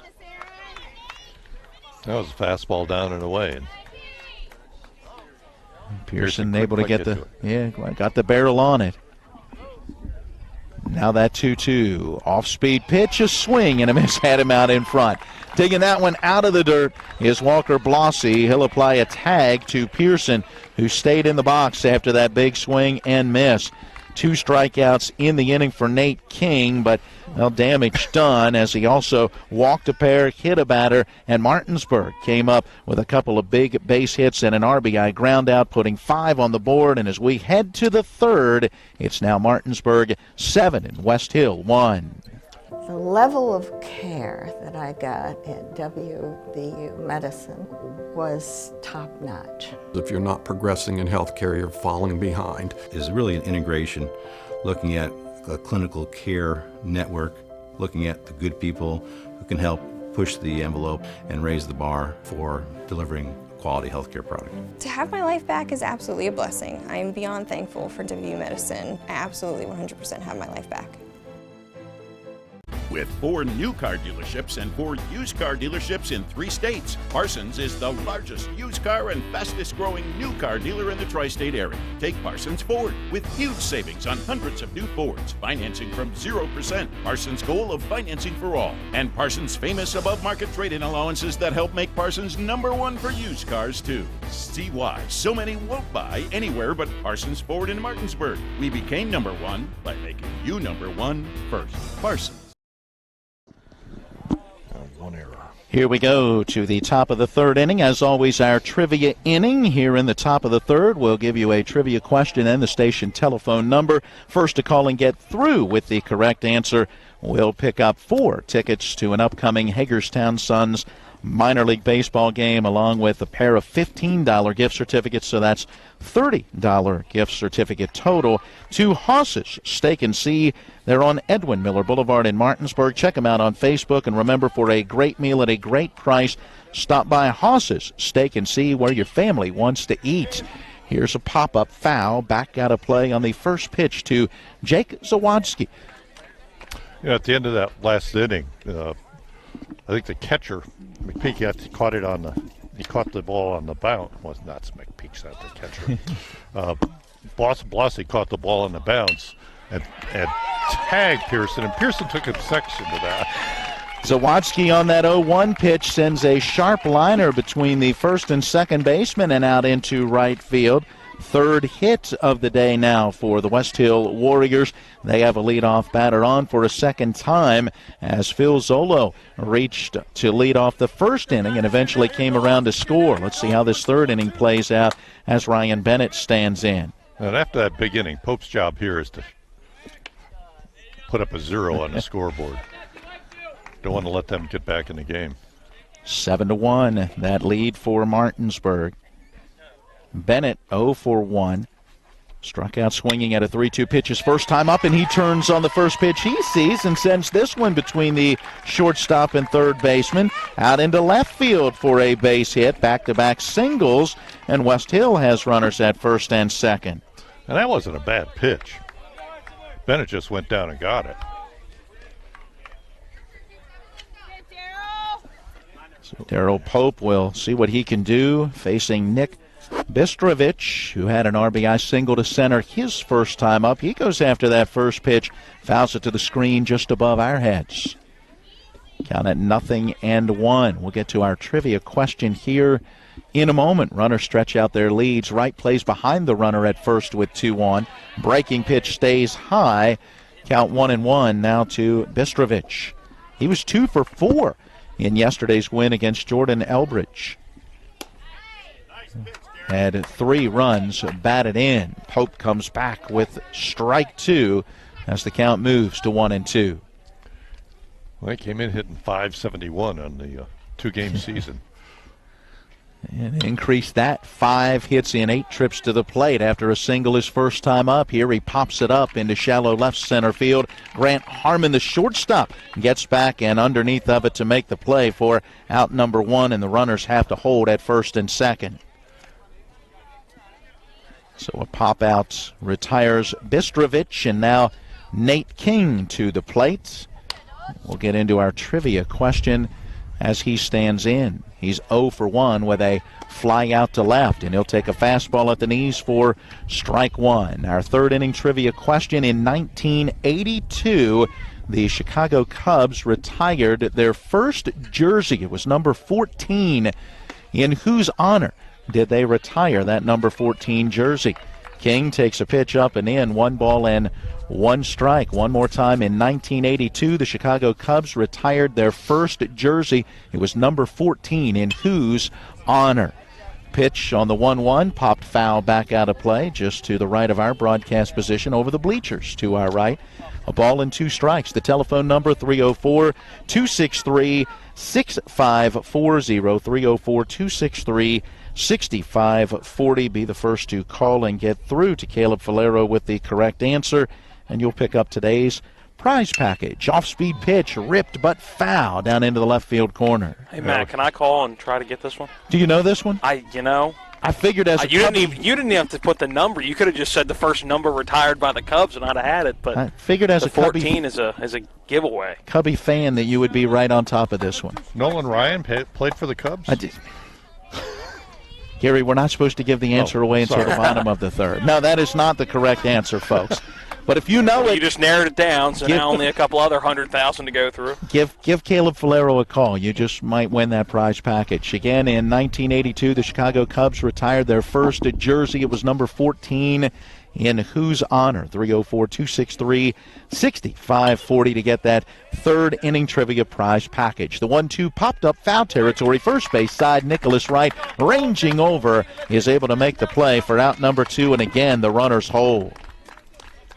Good pitching right now from Darryl Pope after giving up the back-to-back singles to lead off the inning. A pair of pop-outs. Yeah, he got a break there. He got away with a hanger. 2 away now for Brandon Amadon Crawford, third baseman, number 6 hitter in the order. A right-hand batter, 0 for 1 with a pop-out to second, his first time up. Pope steps off, looks the runner back to second. Now ready to go to work. And the pitch on the way, that breaking pitch up and in for ball 1. A run in the first for Westhill. Martinsburg answered with 2 in the bottom of that inning. Westhill did not score in the second. Martinsburg put 5 on the board in the bottom of the second, and the Bulldogs lead 7-1. Westhill batting here in the top of the third. They've got 2 on with 2 outs, and the pitch to Amadon Crawford down low for ball 2. 2 balls, no strikes. Pope to the plate. That fastball let her high for a strike. Now 2-1. Pearson tried to throw behind the runner at second base, but he was back in plenty of time. Throw is a little short, got there on a bounce. Yeah, some dancing around out there at that second base bag for Jake Zawadzki. Well, this pitch missing, and that is ball 3. Amadon Crawford thought that was ball 4. He started towards first base. The runners on base, thankfully, did not make any type of a move towards any other base, or we could have ended up with an out on the base pass somewhere. That ball would have still been in play. 3 balls and a strike now to Crawford. Here comes that next pitch. It's up and in, and now there's ball 4. Now you can go to first. It will load the bases as you now have Amadon Crawford at first, Bennett at second, Zawadzki at third, and it brings up starting catcher and number 7 hitter Walker Blossy.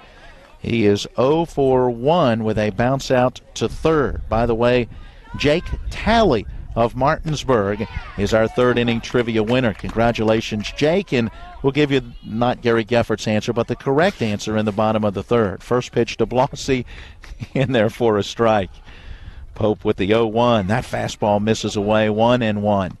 Yeah, but you made up the trivia question, so no matter what it was, Nolan Ryan is not a bad guess. Yes. Referring to my fandom of Nolan Ryan, especially his years with the Texas Rangers. Swing and a miss at a good fastball on the 1-1. Count to Blossy, a ball and 2 strikes. I think that's the best fastball Pope's thrown this game. Yeah, put a little extra behind that one in a pretty good location as well. Now that 1 ball, 2 strike delivery. Swing and a miss. He got him. Blossy goes down on strikes. That is the second strikeout of the game for Darryl Pope. And he is able to pitch out of a bases-loaded jam. A pair of singles to lead off the inning for Westhill. A 2-out base on balls, but the strikeout ends the frame. The bases remain loaded, and Martinsburg maintains that 6-run lead. Heading to the bottom of the third when we come back, we're at Carolina Forest High School, where Martinsburg leads Westhill 7-1. Welcome to La Bella Vita, named for my Grandma Vita. Our mountaintop getaway honors her legacy while complementing the home's spectacular views.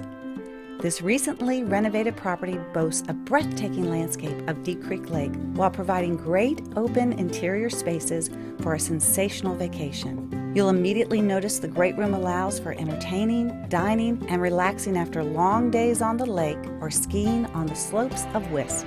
Your family and friends will enjoy relaxing in all the open spaces. The home features 6 bedrooms, including 4 that are private suites. And each of the 4 levels of this home feature amazing visibility as far as the eye can see. Like our family, we hope you enjoy making memories here on the mountain. We love sharing the spacious, warm, and inviting home that overlooks the lake. Cheers to the beautiful life, La Bella Vita. Along with Gary Geffert and Matt Crawford, I'm Matt Miller, Caleb Valero, our engineer at the studio.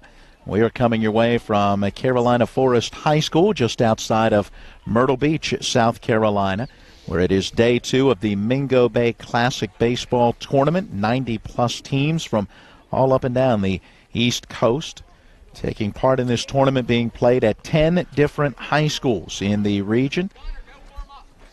They play specific schedules set up in basically 4-team tournaments on the first 3 days, yesterday, today, and tomorrow. Semifinals on Thursday, championships scheduled for Friday, but the weather not looking good for Friday. We'll see how it plays out. We've got Spring Mills coming up later today at 6 o'clock at Loris, South Carolina, so tune in again for that action. Nate King on the hill getting things started in this Martinsburg bottom of the 3rd, delivering ball 1 to Daryl Pope. Pope is 0 for 1, a line out to center field that turned into a double play that ended the first inning. The throw came in behind a runner at second who had broken for third, expecting the ball to drop, and it did not. Count to Pope now 1 ball, 1 strike. He'll be followed by Cam Burnett and then Elijah Banks. Pope may be done on the mound. Michael Gunter's going out to warm up for Martinsburg. That 1-1 pitch fouled to the backstop up above our heads. 1 ball, 2 strikes now to Daryl Pope. We would have Pope through 3 innings right around 50 pitches. 32 of those going for strikes. Breaking pitch misses high here. 2 balls and 2 strikes. So I think that keeps him in the range of needing about a day or so of rest, which could leave him available maybe later in the tournament. King misses off the outside corner with the 2-2 delivery. Count has gone full at 3 balls, 2 strikes. Depends on which one of his right. 50 days is only 1 day's rest. 51 is 2 days. Here's a swing and a line drive, just foul down the left field line. Daryl Pope slightly out in front of that one. Had a little bit of a hook to it as well, and it ultimately ended up foul by a few feet. That was a hard-hit baseball, though. Yeah, he turned on it, no doubt about it. Again, the 3-2 delivery. There's that breaking pitch, a swing and a miss, and Pope is down on strikes. 3 Ks now for Nate King, back-to-back at strikeouts as he got Pearson to end the 2nd inning. Got Pearson on that same pitch. So base is empty for Cam Burnett as we check out our 3rd inning trivia answer. 3rd inning trivia brought to you by the Hagerstown Suns and Hosses Steak and See on Edwin Miller Boulevard in Martinsburg. Pitch to Burnett in there for a strike. And King seems to have found his curveball a little bit better. He's getting a lot more break on it now. Burnett had a single into right center his first time up. Takes this fastball outside. Count goes to 1-1. Speaking of the Hagerstown Suns, they had a big win yesterday, a 13-hit attack in an 11-1 victory. Pitch to the plate, hit in the air, into that gap in right center field. Long run for the center fielder, right fielder ranging over, and it's Adam Hearn from right field who reaches up to make that grab for out number 2. That was right in the gap. Both outfielders had a long way to go. And Hearn ran over, and at the end he reached up and just a little bit of a jump to grab the ball. Nice play. So 2 out, space is empty for Elijah Banks. Hagerstown at home tonight and tomorrow before heading back out on the road. The Suns 6-6 on the season through 12 games, turning it around after a slow start that saw them go just 2-5 in the first 7 games on the road. A reminder, we'll have some Suns baseball on TV 10 again coming up, not this coming week, but I believe the following week. Well, not this week, but I guess it is next week, right? When they come back into town on the You're digging yourself a hole here. Just get to it. 24th or 25th. First pitch to Elijah Banks for a strike. The next one in there as well. Banks. The 25th is our next game, by the way. I thought it was 25th. Yes, I couldn't remember 24th or 25th. Greensboro. But that's next week. Yes, next Thursday. No games this week because we're here in South Carolina. 0-2 delivery, and it's fouled to the backstop. Banks able to keep the barrel of the bat back and reach out and just get a piece of that breaking pitch to stay alive. So, all right, there we've talked about the Suns and what's going on with them. Let's get the answer to our third inning trivia question. We ask, in 1982, the Chicago Cubs retired their first jersey, number 14. Who was it in honor of? Swing and a miss at a high fastball. And Elijah Banks going to go down on strikes. That is now 4 Ks in the ball game and 2 in each of the last 2 at-bats, as Nate King struck out 2 Bulldogs in the second and strikes out 2 in the third as he sets down Martinsburg in order for the first time today. Matt, we'll get to your trivia question answer when we come back for the top of the 4th inning. 3 innings in the books with Martinsburg leading Westhill 7-1. It's one of the toughest times you'll ever face when someone close to you passes away. It's a swirl of papers to sign and arrangements to be made, all while you're dealing with grief. At Brown Funeral Home, we encourage you to pre-plan. Pre-planning not only makes things easier for you, it protects you from rising costs. At Brown Funeral Home, our families are precious to us, and so are yours. Brown Funeral Home in Martinsburg, Inwood, and Charlestown, Ranson. Life can get in the way these days. We all know that. Work commitments, social commitments, volunteer commitments, family commitments. You put your heart into all of it. You've got enough to worry about already. Your roof shouldn't be one of those things. Everything should just work. But when your roof is in need of an upgrade, you shouldn't have to worry about that either. Modern Renovations, your 4-state roofing solution. Reminding you that home is where the heart really is. As we go to the top of inning number 4, 8, 9, and 1 hitters do, and Darryl Pope does stay on the mound for Martinsburg, so he will work this 4th inning. We'll see how deep he goes into this one. Again, right around the 50-pitch mark. Adam Hearn, the first batter that Pope faces, and the pitch down low gets away from Aaron Pearson. That is ball 1. For Adam Hearn, it is his second trip to the plate. He was hit by a pitch his first time up. Takes this one down low and away. 2 balls and no strikes. And Matt, the answer to our trivia question regarding that jersey number 14, the first retired by the Cubs, and they didn't do it until 1982 as the 2-0 pitch is in there for a strike now, 2-1. And the player they were honoring is? Ernie Banks. 2-1 pitch on the way. This one popped straight up. That one over towards the dugout. Aaron Pearson, the catcher, going over for it and then backpedaling right near the on-deck circle. Ends up falling backwards and cannot make the play, and Hearn gets another opportunity. The count now at 2-2. Yeah, tough play for the catcher. I'm surprised Wright didn't call him off. Matt, you are correct. Ernie Banks, Mr. Cub as he was known, played 19 years in that Cubs uniform from 1953 to 1971, winning the NL MVP in back-to-back years, 1958 and 59. Turning on this 2-2 pitch, here's a fly ball into left field. Cam Burnett is under it and makes the catch for out number 1. When it came off the bat, I think some folks thought it had a little more carry than that, but Hearn is retired on the fly out to left. He got under it. One of the remarkable things about Banks' MVP years was the Cubs were not a factor at all in either pennant race in either year. They were a second division team, finished last in one of those years, and he was still MVP. Brings up David McPeak, first pitch to him, and it is in there for a strike. Yeah, unusual. A lot of times you see that MVP on a team that's in contention in some way. McPeak takes. This pitch missing, 1 ball, 1 strike. He drew a walk his first time up. Pope missing high with this one. Another fun fact about that is there is 6 players and only 5 numbers that are retired for the Chicago Cubs. So a number retired for 2 different players. This pitch is down in the dirt. Give us more.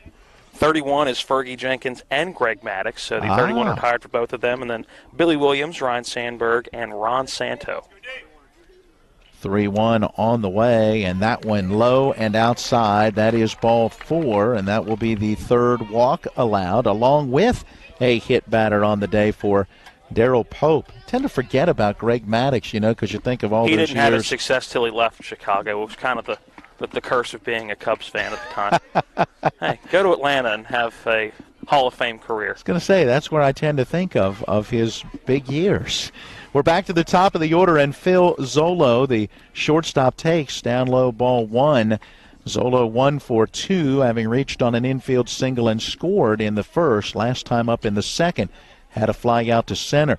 Runner at first held on there by Wright as the pitch to the plate down in the dirt. 2-0 now to Zolo. Pearson thought about throwing down to first.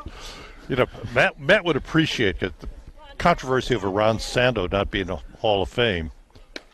2-0 on the way. That one misses, and the throw down, knocked down by Nicholas Wright. As nice Pearson this time did throw behind the runner at first and short hop to the first baseman. But one of the teams in a fantasy league I play in was named Santo Got Robbed.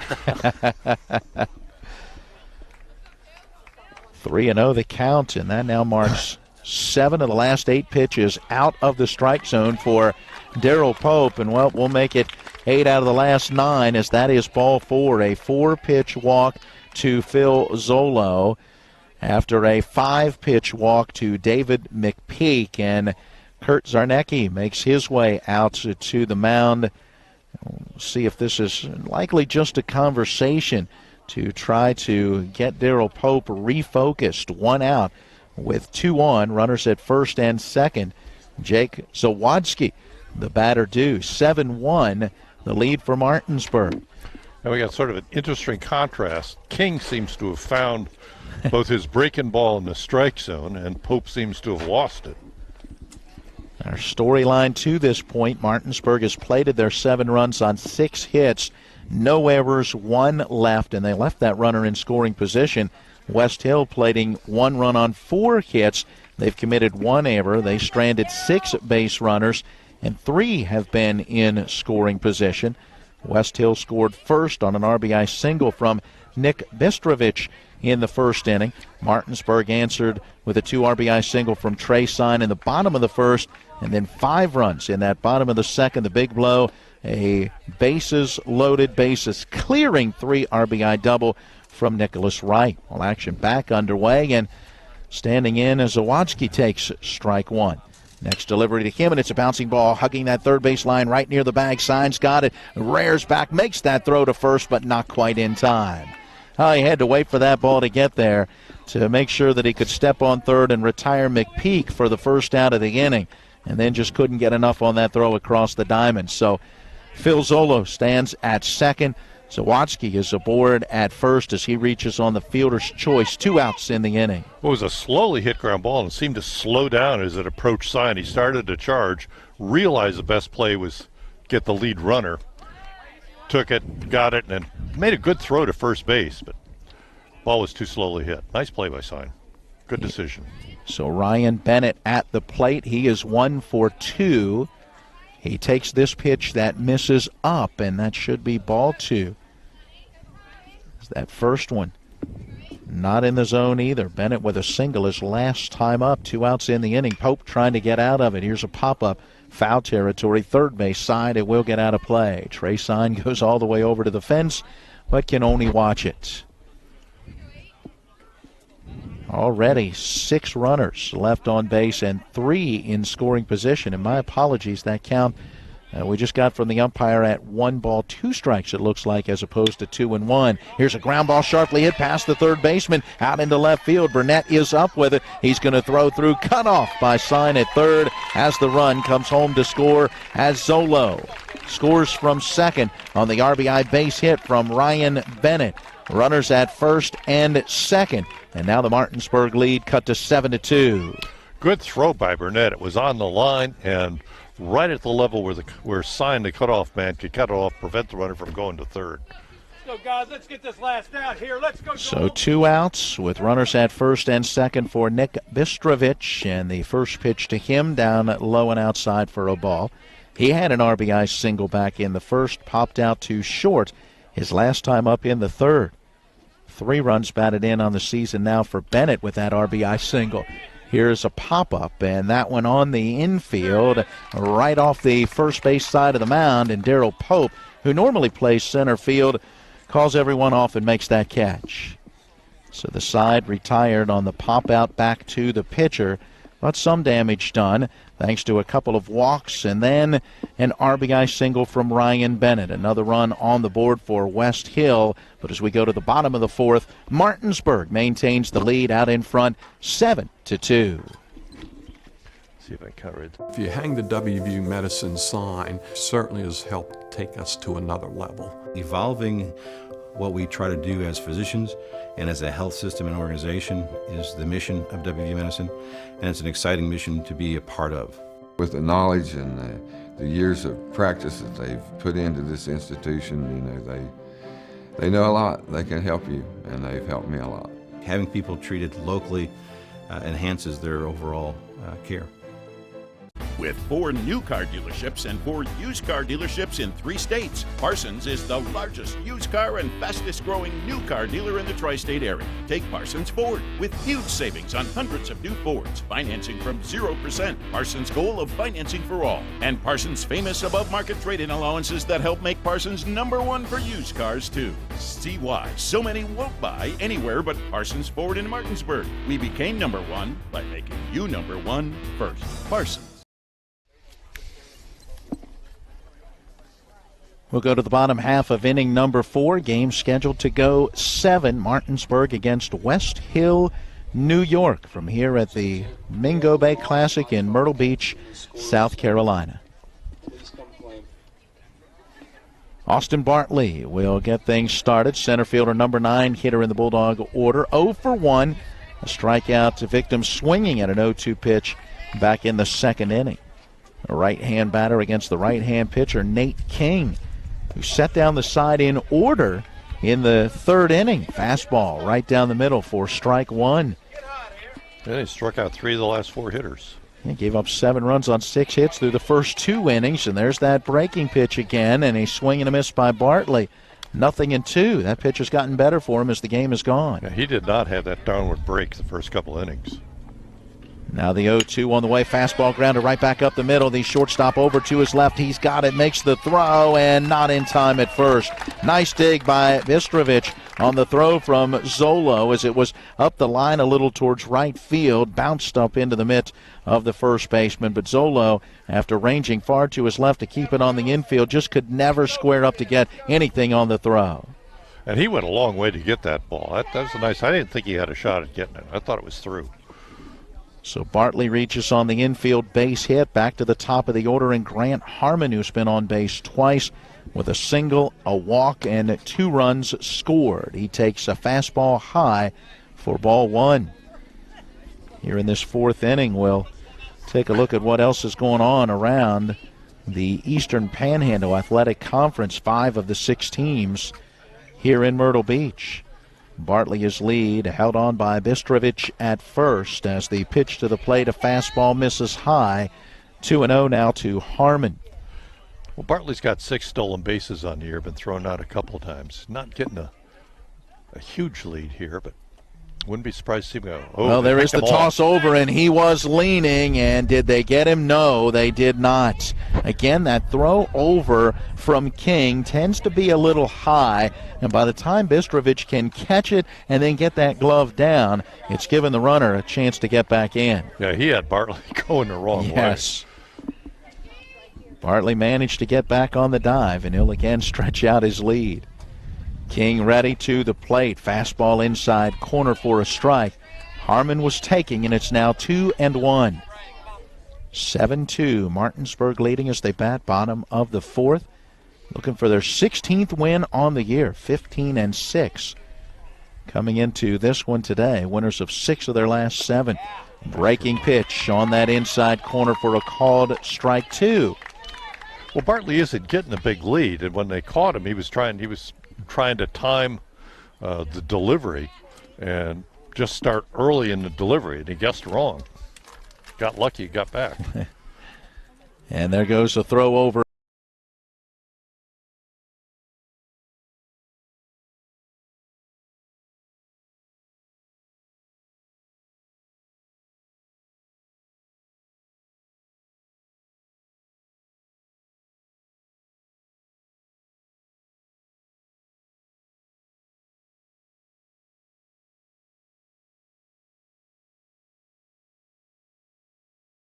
Hit and run there, and Harmon fouls it back. It'll hold 2-2 as Bartley returns to first base.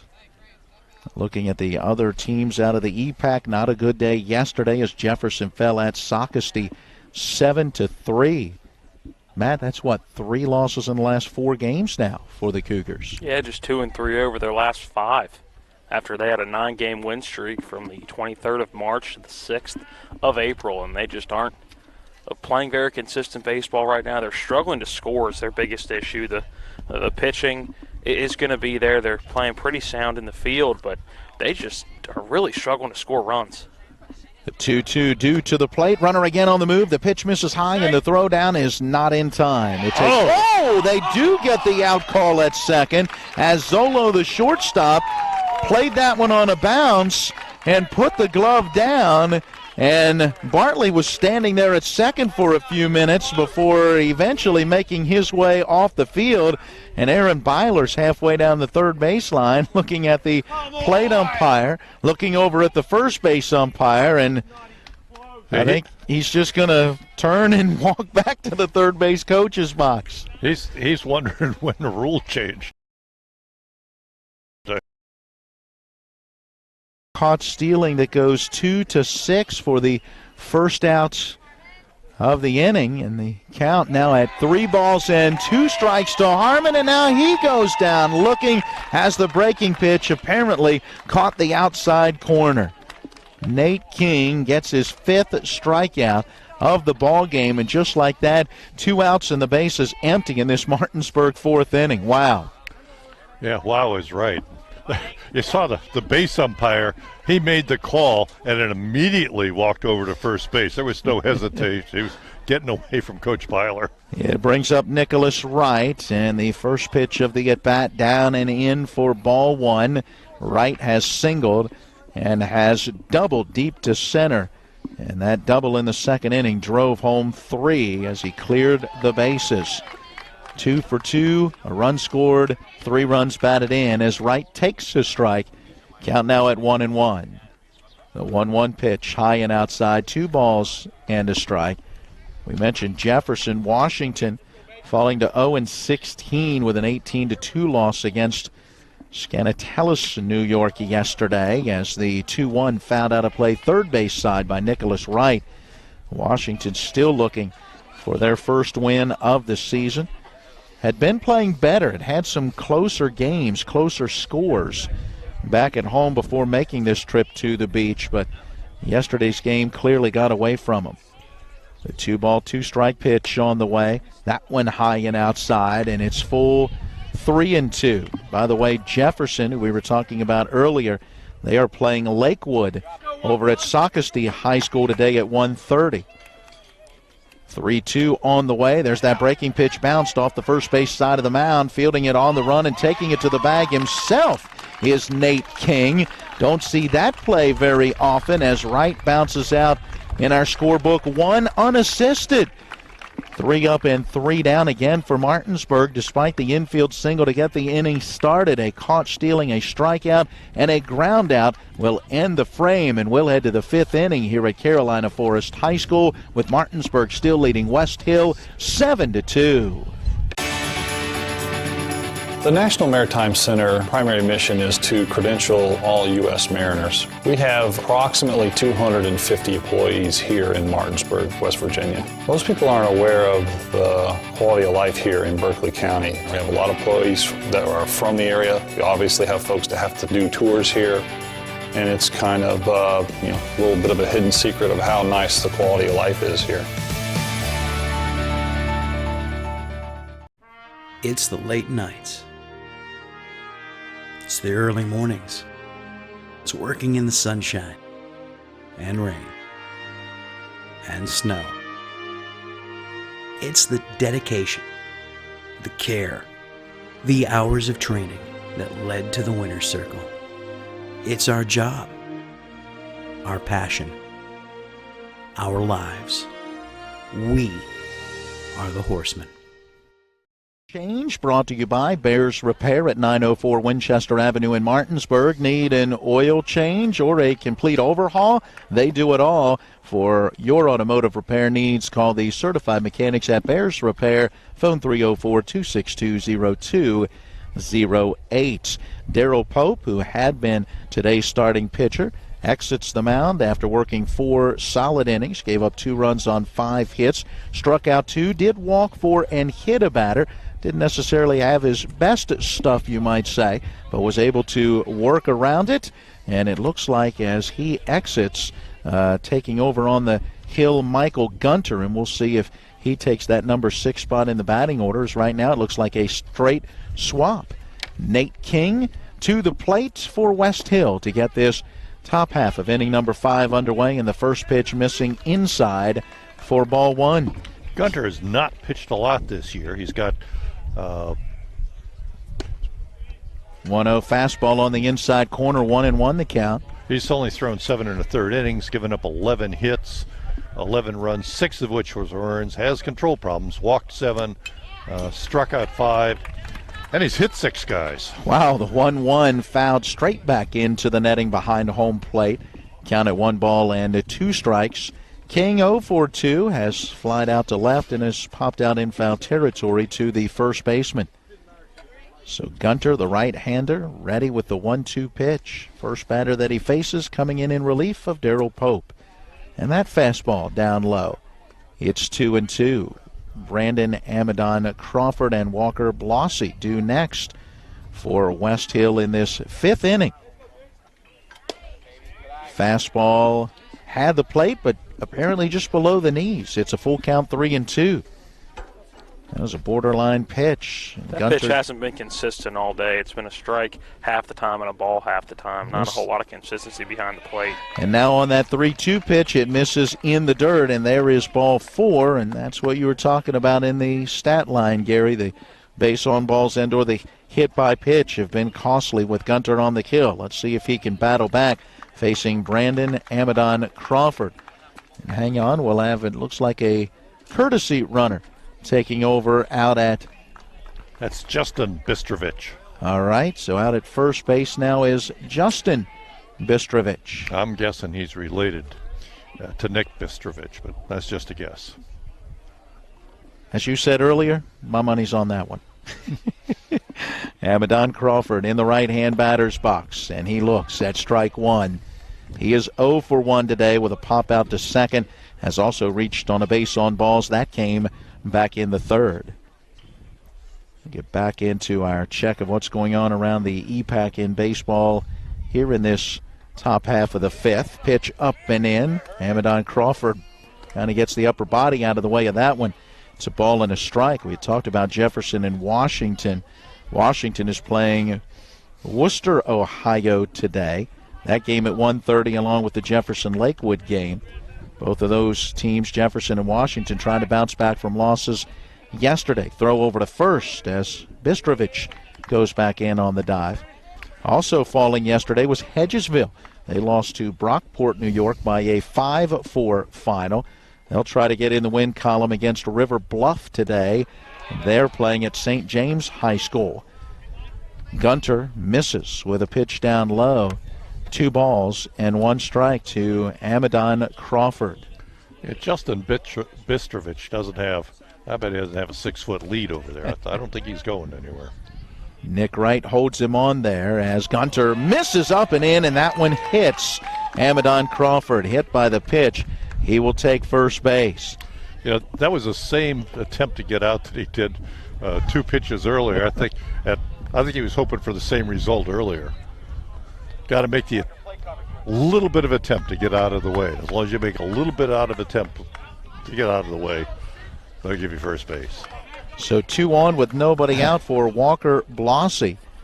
Number 7 hitter and starting catcher, 0 for 2 with a bounce out to third and a strikeout swinging. He stands in a key situation. His team trailing 7-2, but 2 on with nobody out, and the fastball at the knees for strike 1. Gary, did you notice what happened as Blossy came to the plate? He reached out and shook hands with Aaron Pearson. As you mentioned earlier in the game, Pearson had a strikeout as the pitch to the plate is lifted in the air into right field, ranging over towards the line, and making the play is Noah Brittner, and the runners will have to hold. So Blossy retired on that fly ball out near the right field line. 1 down with runners still at first and second. Pearson had struck out on a pitch in the dirt. He just kind of stood there on the plate at his back to Blossy, who picked the ball up and knew he had to tag him, and so he kind of put the ball in his back. And you said Pearson kind of took a little umbrage with that, and a nice move right there between the two as Blossy says, hey, look, no hard feelings, didn't mean anything by it. Nice to see the two shaking hands, and the game continues. Adam Hearn now the batter in the first pitch down and in, ball 1. Now, Pearson's a pretty competitive young man. Yeah, both guys understand. They're both catchers, right? They know what it's all about back there. Hearn has been hit by a pitch, has flied out to left field. Yeah, on that last play, Brittner was there in plenty of time, but it looked like the ball started to come out of his glove. Did you see a little snow cone there? I wasn't even a snow cone. It was in the pocket, right in the middle. It was more of a sundae than a snow cone. Oh, the banana split. There you go. And now I'm hungry. A 1-0 pitch misses, 2 balls and no strikes. There's always time for ice cream, especially on a beautiful day like today. 2-0 delivery to the plate. That one down low. Pearson able to block that pitch. 3-0 the count. And once again, Michael Gunter struggling with control. Walked the first batter, hit the next batter after a fly out to right. 1 down with 2 on, and a 3-0 pitch due to Hearn. David McPeak due to hit next. Here's the pitch. Had the plate down below the knees. That's ball 4. And the bases are loaded without the benefit of a hit thanks to 2 walks and a hit batter. 1 down for the number 9 hitter, David McPeak, and he's going to go down for a quick conference with his third base coach. I got to see Gunter pitch a little bit, few games, a year and a half ago, and he suffered. He's got a decent fastball, he's got a decent breaking ball, but he suffered from the same problem. And he's just not consistent with throwing, and part of it is his delivery isn't consistent. I'm sure they're working with him on it, but that takes time. Now the first pitch to David McPeak in there for strike 1. McPeak has walked both times that he has been up. The 0-1 pitch down low and in. Now at 1 ball and 1 strike. Looking at the other schools out of the Panhandle, Spring Mills, the one we have yet to mention, they were the only winner yesterday. Fastball inside. Did it hit him? No. He got out of the way, and it's 2 balls and 1 strike. Spring Mills beat Hastings, New York yesterday, 13-3. Spring Mills is playing at Loris, South Carolina tonight at 6:15. We'll have that one beginning with a 6 o'clock pregame. 2-1 pitch is high, and now it's 3 balls and a strike. Gary, there's no place to put him. Yeah, and Gunter looks frustrated. Not particularly good body language after that last one. The 3-1 finds the outside corner at the knees. That certainly was not an old automatic, not right down the middle. But the strike call runs the count full 3-2.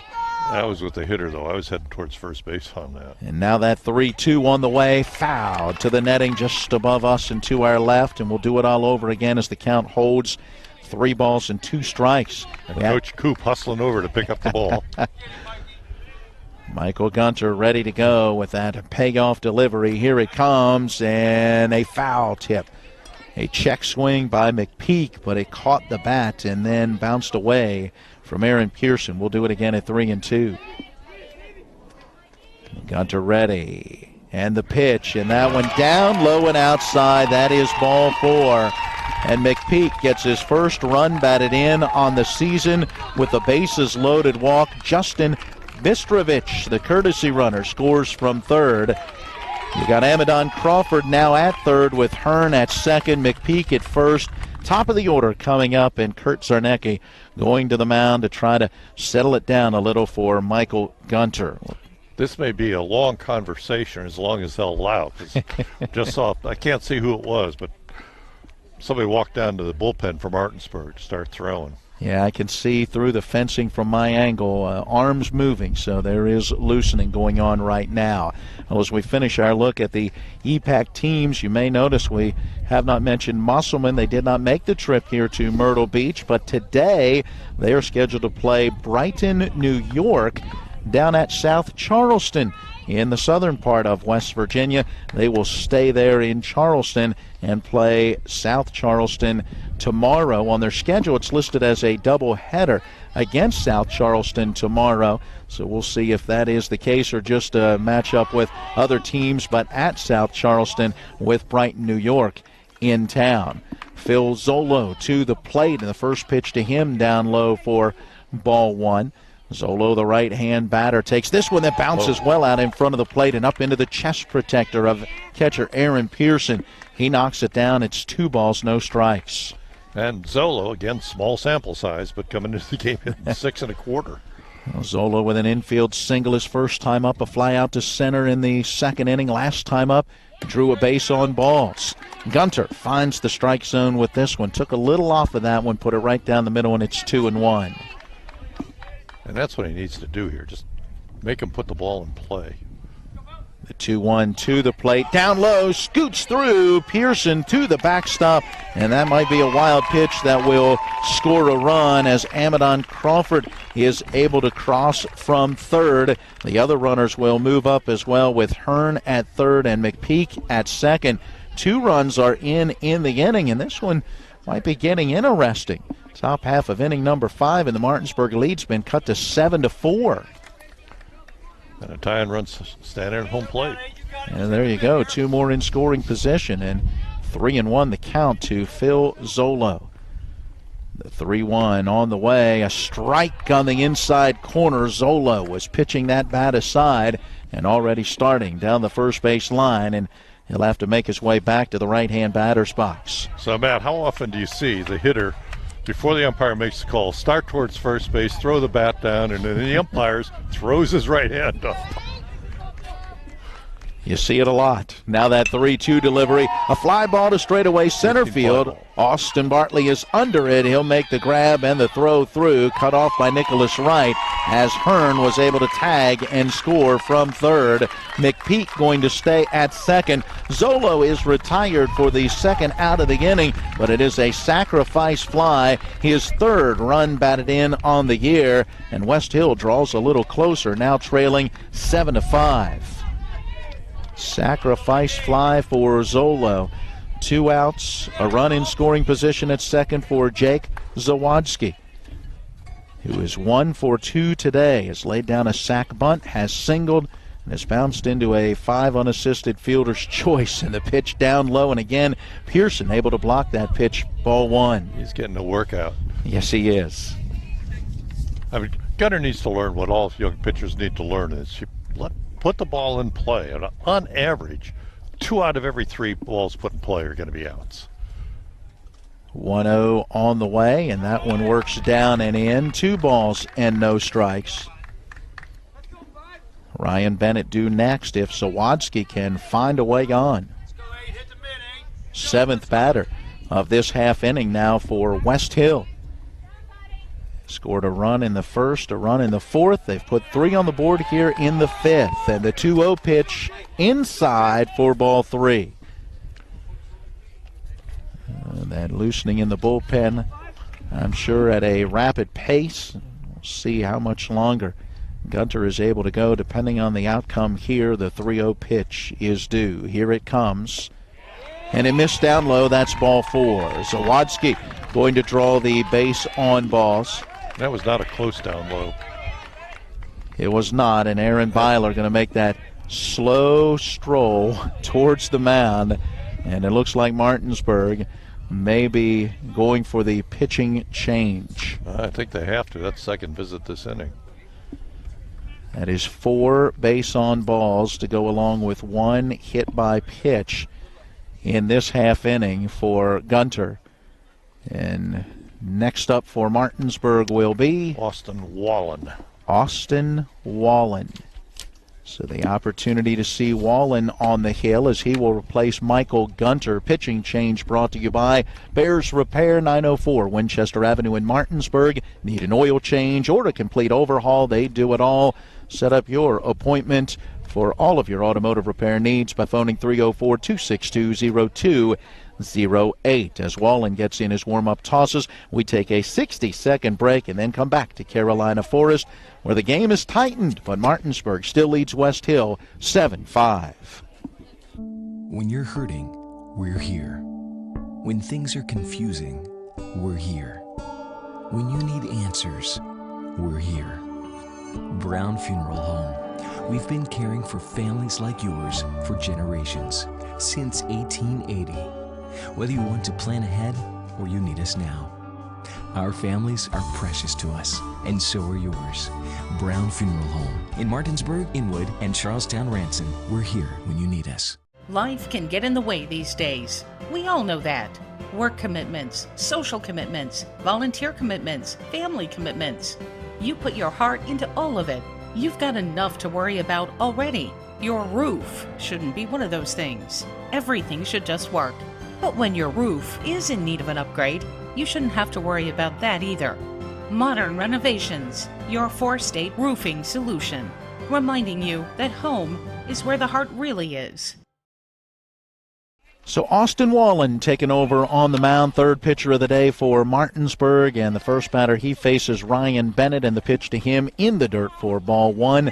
For Michael Gunter, he'll go 2/3 of an inning so far, giving up 3 runs, no hits, no strikeouts, 4 walks, and a hit batter. Wallen misses outside with this one, 2 balls and no strikes to Ryan Bennett, who is batting with 2 outs and 2 on. Runners at first and second.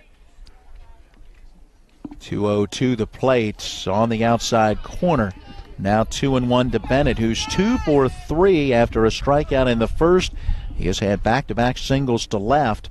His hit his last time up in the 4th inning drove home a run. Wallen has not pitched much either. Now this pitch missing well low and outside. 3 balls and a strike. Wallen's only got 5 innings so far this year, giving up 5 hits, 4 runs all earned. Walked 3, struck out 3, and hit a couple. Here comes that 3-1 pitch, and this one popped up along the third baseline, drifting into foul territory. Traysine staying with it, over near the fence, able to make the grab to retire the side. Ultimately ends up on the seat of his pants at the end of making the play. That was a nice play by Sine, because he wasn't quite sure. There's no warning track along the fence going down the field, and so he wasn't quite sure where the fence was, but concentrated, made the catch, and then went limp to avoid having any hard contact with the fence. Nice play. A 3-run score in the top of the 5th inning without the benefit of a hit. Westhill has battled their way right back into it as we go to the bottom of the 5th. Your score, Martinsburg 7 and Westhill 5. If you hang the WVU Medicine sign, certainly has helped take us to another level. He literally saved my life. It's just mind-boggling to me that he was able to do what he did. We're able to affect much more of a difference for our patients with these resources. Having people treated locally enhances their overall care. They treat you great, and they're down to earth in the West Virginia way that all West Virginians treat each other. With 4 new car dealerships and 4 used car dealerships in 3 states, Parsons is the largest used car and fastest growing new car dealer in the tri-state area. Take Parsons Ford with huge savings on hundreds of new Fords, financing from 0%, Parsons' goal of financing for all, and Parsons' famous above-market trade-in allowances that help make Parsons #1 for used cars too. See why so many won't buy anywhere but Parsons Ford in Martinsburg. We became #1 by making you #1 first. Parsons. Along with Gary Gefford and Matt Crawford, I'm Matt Miller. Caleb Falero at the studio, moving to the bottom half of inning number 5. Second baseman Ashton Stobbs to get it started in this Martinsburg 5th inning. Held scoreless each of their last 2 times up. Let's see if they can get to Nate King. First pitch swinging. Stobbs pops it up first base side, and Nick Bistrovich, the first baseman, right there to pull it in just like that, out number 1. You know what? This seems to happen a lot, particularly with high school age kids on a team. They get out early. It looks like they're going to have an easy game, and they let up, and they just don't finish it off.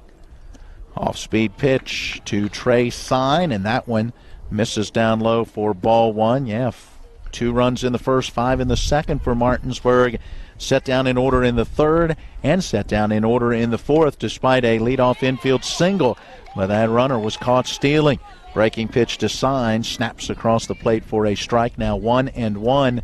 Sign with 3 RBI on the day, a 2 RBI single his first time up, an RBI ground out his last time up. He takes ball 2 as the count moves to 2-1. And of course the problem is that once you've turned off that intensity that got you back, you just can't turn it back on right away. 2-1 pitch bounced foul in behind the plate.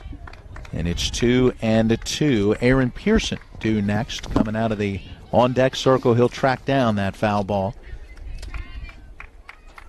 Sign awaits the 2-2 pitch from Nate King. Up over 80 pitches now in the game for him as the Westhill starter. Here's a swing and a line drive straight into center field, and a sliding catch made by Ryan Bennett. You could see him kind of measuring that one to make sure where he was and that he was going to be able to get there. Went into that hook slide and made the catch. Yeah, Sign hit it on the nose. Low line drive. It just hung up just long enough for Bennett to come in and make the catch. Put a little star by the L8 in the scorebook. That's a line out to center. 2 outs, bases empty, and now Aaron Pearson, and he takes that breaking pitch for strike 1. But those are the balls that were falling in earlier in the game. Baseball gods did not look kindly to letting another team up.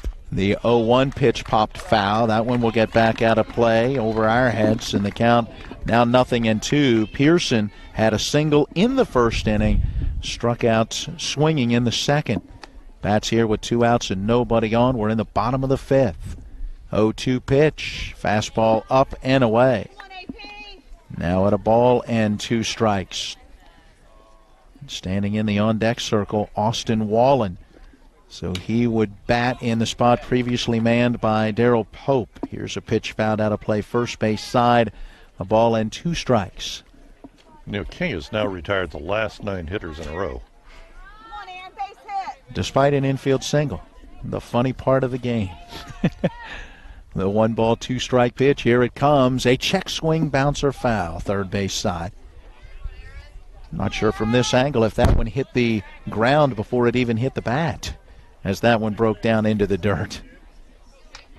It's almost a Javi Baez, Matt Crawford. See that one a week or so ago when Baez literally threw the bat at the ball and got a base hit?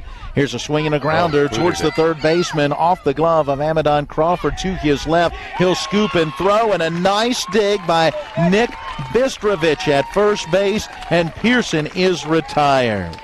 Boy, I didn't think they had a shot at him because that ball came off his glove, rolled about 4 or 5 feet in front of him, kept after it, picked it up, did not make a good throw, but a really nice play by Bistrovich at first base to dig it out. I tell you what, a little momentum on the side right now of Westhill. The Warriors still down by 2 runs, but they're coming to the bat in the top of the 6th inning. We take our break with the score. Martinsburg 7 and Westhill 5. Welcome to La Bella Vita, named for my Grandma Vita.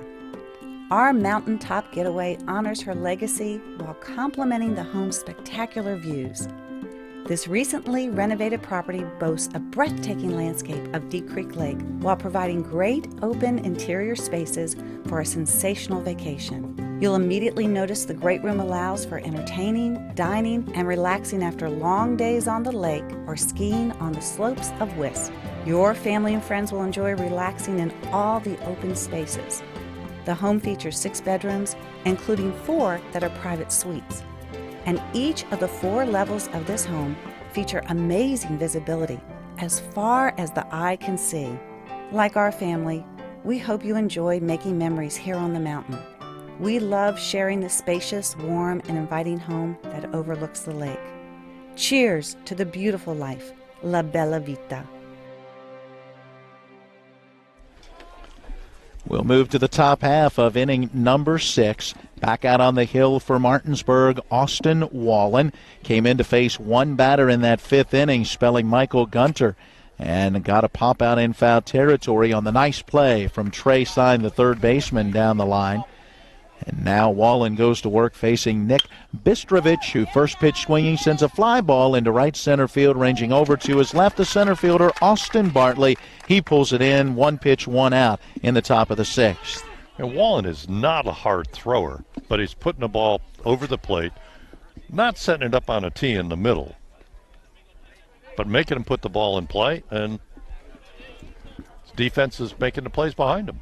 It'll bring to the plate Nate King, 0 for 2 with a base on balls. His last time up, first pitch swinging, he'll line it down the left field line. It is a fair ball. Over to get it is Cam Burnett. He'll scoop and get it to the cutoff man and hold Nate King to a 1-out single. Burnett got over there in a hurry, scooped the ball up to hold that to a single, because that was right down the line. And that means Justin Bistrovich will once again serve as the courtesy runner for the pitcher, taking over for King at first with 1 down, and Brandon Amadon Crawford making his way to the plate. He is 0 for 1 with a pop out to second, but has also walked and been hit by a pitch, so on base 2 of his 3 times at the plate. First pitch to him, down low, ball 1. And that pitch has been a strike about, 50% of the time, Matt? Yeah, just about. Again, that's been a point of controversy throughout the day, whether that's a strike or not. Bistrovich with his lead at first as the pitch to the plate. Grounded on 1, hop to the third baseman. Sign has it, goes to second for nice 1. Stobbs turns and throws to first, and they turn the double play 5-4 to 3. Nicely turned. Nicely turned. Yeah, very fine play by Sign to field that one on a bounce. He made a great throw to Stobbs. Hit him right in stride coming across the bag. Stobbs with the turn and the throw. And no doubt about it, not even close at first. The 5-4-3 double play brings the inning to a close. Martinsburg will come to the plate in the bottom of the 6th inning when we return, with the Bulldogs leading Westhill 7-5.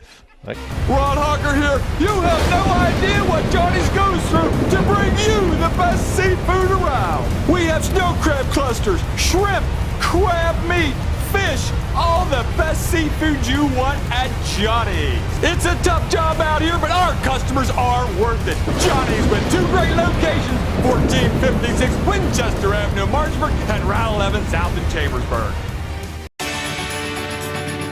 The National Maritime Center primary mission is to credential all U.S. mariners. We have approximately 250 employees here in Martinsburg, West Virginia. Most people aren't aware of the quality of life here in Berkeley County. We have a lot of employees that are from the area. We obviously have folks that have to do tours here, and it's kind of a little bit of a hidden secret of how nice the quality of life is here.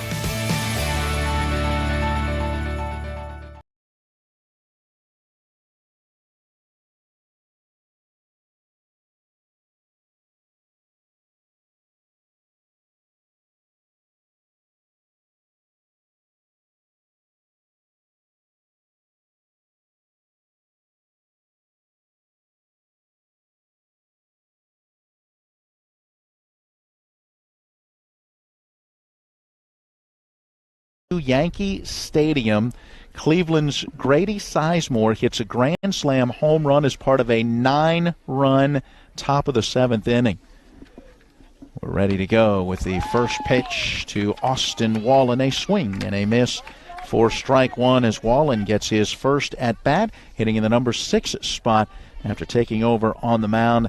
He's in the spot previously manned by Darrell Pope, and the next pitch is down low. 1 ball, 1 strike. Rounding out our look at this date in baseball history, the score had been tied 1-1 going into that 7th inning. The Indians, would go on.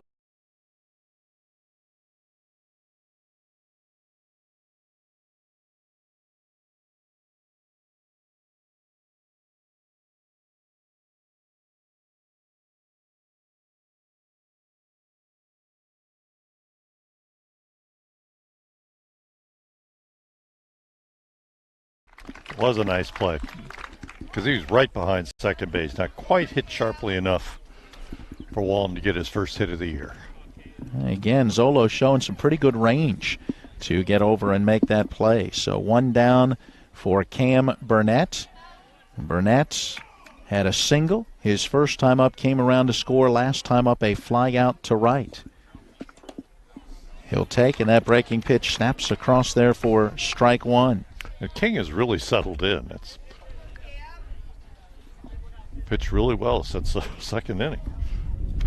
Breaking pitch bounced on the right side of the infield, charging that one the second baseman. Up with it is Zawadzki, and his throw over to first is in time. A little bit of a lollipop on that throw. I thought that was an awkward-looking throw.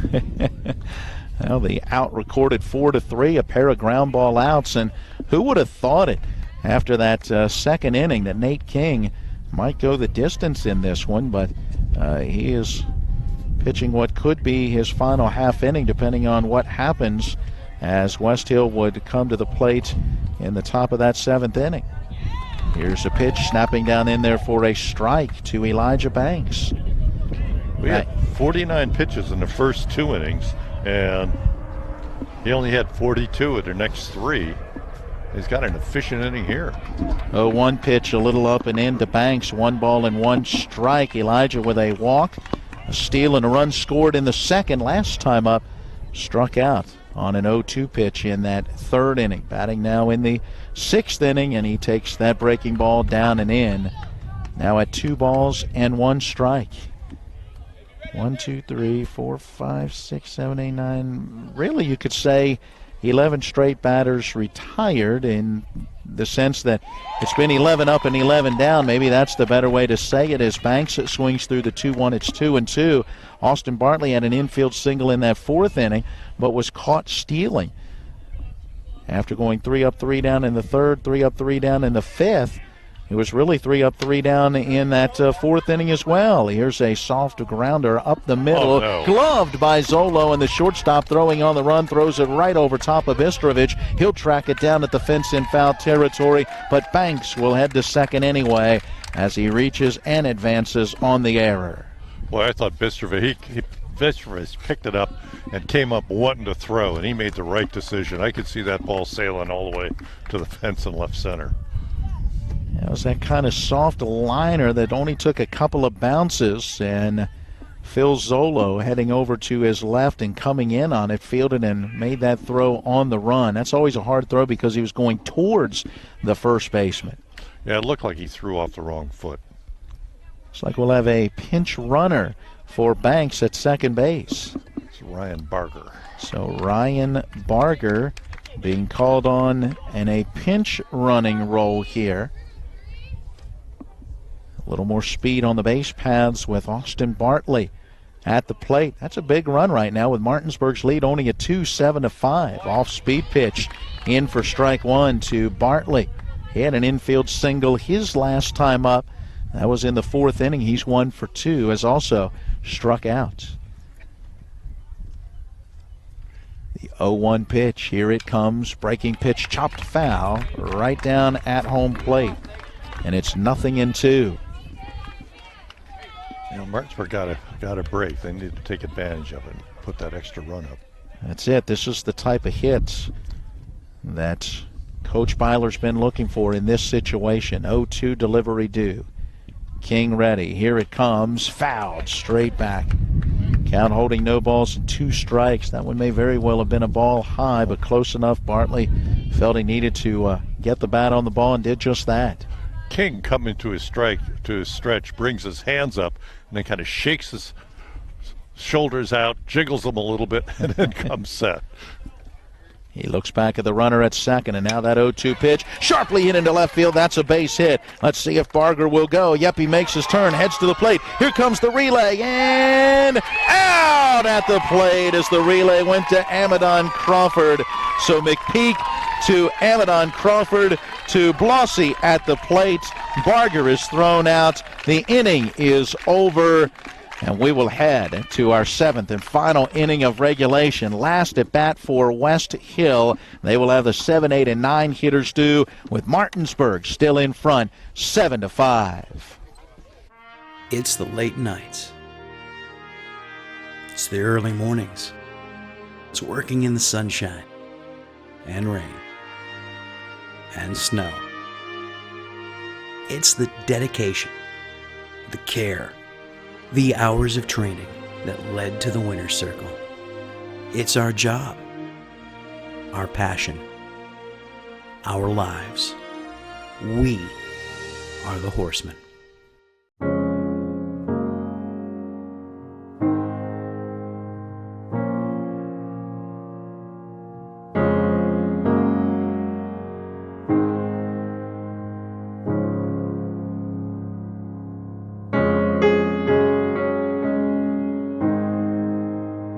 To prepare for what's next or to plan ahead, we're here.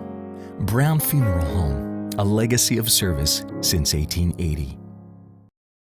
Well, today's game brought to you by Miller Honda, Cox Holiday Professionals, CPAs, Brown Funeral Homes, Miller's, Chrysler, Dodge, Jeep, Ram, the Mirius Group, and Ameriprise Financial Advisors, WVU Medicine, Berkeley and Jefferson Medical Center, Parsons, Ford, Bechtel Jewelers, WH Miller Systems, D&N Auto, the Mortgage Center, the Hagerstown Suns, Hoss's Steak and Sea, Bears Repair, the final score, and Atlantic Security, thanks to each of our sponsors supporting our coverage of high school baseball. Well, we go to the top of the 7th inning, and Austin Wallen in there to try to close it out. Walker Blossy, the batter that he faces, and starts him with strike one. Blossy, the number 7 hitter, 0 for 3 today, takes a called strike 2 on that outside part of the plate. Good-looking pitches as Wallen hitting his spots. A ground out to third, a strikeout, a fly out to right. The day so far for Blossy as he takes this pitch low and outside. It's now 1-2. Yeah, early in the game we saw the right fielder overthrow the cutoff man, allowing the Martinsburg hitter to get to second. And there we saw for the left fielder executing just perfectly. Good throw to the third base, was able to cut it off and get the play at the plate because left fielder didn't have the arm to throw him out to plate. 1-2 was up and in. Now 2 balls and 2 strikes in the 2-2 pitch on the outside corner. It's a called strike 3. Oh, Blossy didn't like it. He thought that one was off the plate. He'll head back to that third base dugout as Adam Hearn makes his way to the plate with the bases empty and 1 down. 7-5 Martinsburg with a 2-run lead. Wallen to the plate, and there is strike 1. Well, as Matt Crawford pointed out earlier, I don't know why Blossy's complaining that strike's been there half the day. One with 2 strikes at this point in the game, that's close enough. You got to take a hack. Well, the 0-1 right out there in that same spot as that pitch to Blossy, and it gets fouled to the backstop. Hearn putting that one in play, and it's 0-2. Hearn has been hit by a pitch, has flied out to left, and has drawn a base on balls. Breaking pitch down in the dirt. Pearson smothers it. It's taken by Hearn for ball 1. You got to like what Wallen's doing here. He's coming in, mostly throwing the ball over the plate. Here's that 1-2 pitch, hit in the air into shallow right center field. Backpedaling on it is Stobbs, and the second baseman will make the play. 2 down. So Martinsburg 1 out away from picking up a victory here today and improving to 16-6 on the season. For the Warriors, it would be their first setback as they've played only 2 games coming in. They'll fall to 2-1 unless they can mount a 2-out rally. David McPeak, the batter. All he's done today is walk, walk, and walk. You know, and he came into the game as one of, again, 2-game sample, but one of the few guys that wasn't hit real well for this team. First pitch to him is a strike. That next delivery, a strike on the outside corner as well. And just like that, no balls and 2 strikes. Gary, he may not be hitting, but he's got a great eye. Now has 5 walks through 3 games. The 0-2 on the way. Breaking ball, low and outside in the dirt. 1 ball and 2 strikes. Yeah, it was a 59-foot curveball. 2 outs, bases empty. Just a pitch away from wrapping this one up are the Bulldogs. Austin Wallen ready. 1-2 on the way. Popped foul out of play, first base side. And McPeak just really slapping the bat out there at it, making sure he stayed alive. Yeah, he fouled off the pitch that Blossy took.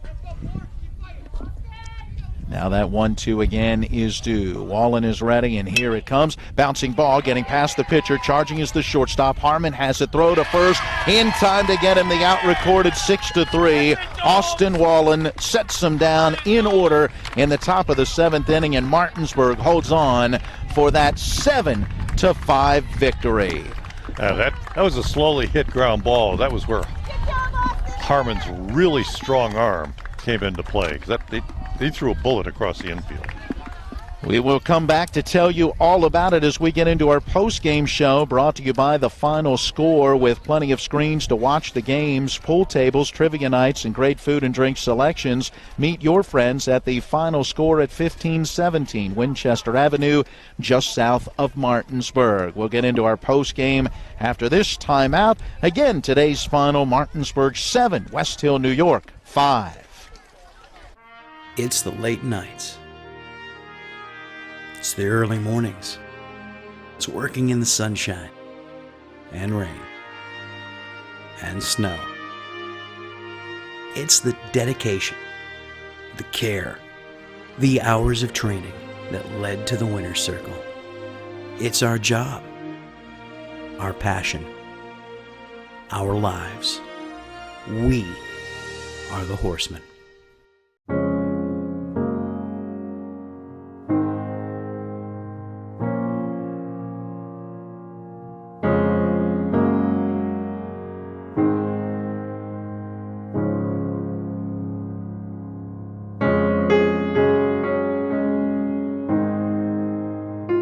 Prepare for what's next, or to plan ahead. We're here. Brown Funeral Home, a legacy of service since 1880. Life can get in the way these days. We all know that. Work commitments, social commitments, volunteer commitments, family commitments. You put your heart into all of it. You've got enough to worry about already. Your roof shouldn't be one of those things. Everything should just work. But when your roof is in need of an upgrade, you shouldn't have to worry about that either.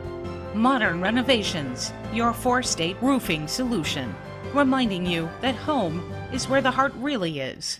If you hang the WVU Medicine sign, certainly has helped take us to another level. He literally saved my life. It's just mind-boggling to me that he was able to do what he did. We're able to affect much more of a difference for our patients with these resources. Having people treated locally enhances their overall care. They treat you great, and they're down to earth in the West Virginia way that all Where we put the finishing touches on a Martinsburg victory today. The Final Score post-game show getting underway as we recap the scoring. And Gary, it was Westhill getting on the board in the top of the first inning after an infield base hit to get it started from Phil Zolo. A sacrifice bunt from Jake Zawadzki advanced him to scoring position. Ryan Bennett would strike out, but Nick Bistrovich delivered an RBI single to center with 2 outs in the inning. Westhill took the early lead, only to see Martinsburg answer. 2 runs in the bottom of the first inning. The first 2 Bulldogs singling. That's Grant Harmon and Nicholas Wright. After Ashton Stobbs grounded into a fielder's choice, Trey Sign with a 2 RBI base hit, and Martinsburg led 2-1. They would extend that lead, putting 5 on the board in the second inning on just 2 hits. It was Cam Burnett reaching on a single to get it started after Elijah Banks walked. Austin Bartley struck out, but then Grant Harmon drew a base on balls, and with the bases loaded, Nicholas Wright really delivered the hit of the game, a double to deep center that cleared the bases and really put Martinsburg out in front to stay. Wright is continuing his good hitting, and that was a shot that he hit too, and that wasn't a looping fly ball. Another shot, this time the opposite way. I'm just so impressed with how much Wright has improved. But in that inning, Martinsburg got help because they got 3 freebies, 2 walks and a hit batsman, and that came back to bite King. But you got to give King credit. After that inning, he really settled in. Just gave up the 2 hits over the last 4 innings pitching, and one of those hitters, Bartley, got. Umpire says he got caught stealing. There was some difference in the crowd, probably in our crew here. And then the error in the last inning. He pitched. I was impressed by how he settled in. He had a really nice job. And the other thing that was amazing was how much his curveball improved right around the third base. All of a sudden, you had serious downward movement, and good pitch for him. Well, there it is. Martinsburg put 7 on the board in their first 2 at-bats, but did not score through the rest of the game. That gave Westhill an opportunity as they plated a run in the top of the 4th inning. A 1-out walk to David McPeak. Phil Zolo followed with a base on balls and eventually scored on a Ryan Bennett RBI single. Then in the 5th inning, 3 runs scored without the benefit of a hit, thanks to 4 walks, a hit batter. There were no errors even in the inning. There was a run that crossed on a bases-loaded walk, a run that crossed on a sacrifice fly, and the 3rd run crossed on a wild pitch, and that made it a tight ball game. But then entered Austin Wallen, who closed the door in that 5th inning and then pitched very nicely in the 6th and 7th. He'll get a save as Martinsburg holds on for that 7-5 victory. And Wallen was something that high school pitchers have got to learn, that he doesn't throw real hard. He doesn't have he's got a little bit of a breaking ball, but it's not a sharp breaking ball. But he threw strikes, made them put the ball in play, and they did that. I don't know if you remember, Matt, but we were down here and we were waiting for a game to end. It was late in the tournament. The team had run out of pitching, and they put in a kid who hadn't pitched all year and who was lobbing the ball over the plate. And he got 9 outs out of 10 guys. But he threw strikes, and Wallen did that here today. It was just what they needed. Nice job. As a result, Martinsburg gets the win. The final 7-5. We'll take 1 timeout and then come back to wrap up our final score post-game show as we run the numbers from this one. It's West Virginia High School Baseball on Talk Radio, WRNR, and TV 10. If you hang the WVU Medicine sign, certainly has helped take us to another level. He literally saved my life. It's just mind-boggling to me that he was able to do what he did. We're able to affect much more of a difference for our patients with these resources. Having people treated locally enhances their overall care. They treat you great, and they're down to earth in the West Virginia way that all West Virginians treat each other. With 4 new car dealerships and 4 used car dealerships in 3 states, Parsons is the largest used car and fastest growing new car dealer in the tri-state area. Take Parsons Ford with huge savings on hundreds of new Fords, financing from 0%. Parsons' goal of financing for all. And Parsons' famous above-market trade-in allowances that help make Parsons #1 for used cars, too. See why so many won't buy anywhere but Parsons Ford in Martinsburg. We became #1 by making you #1 first. Parsons.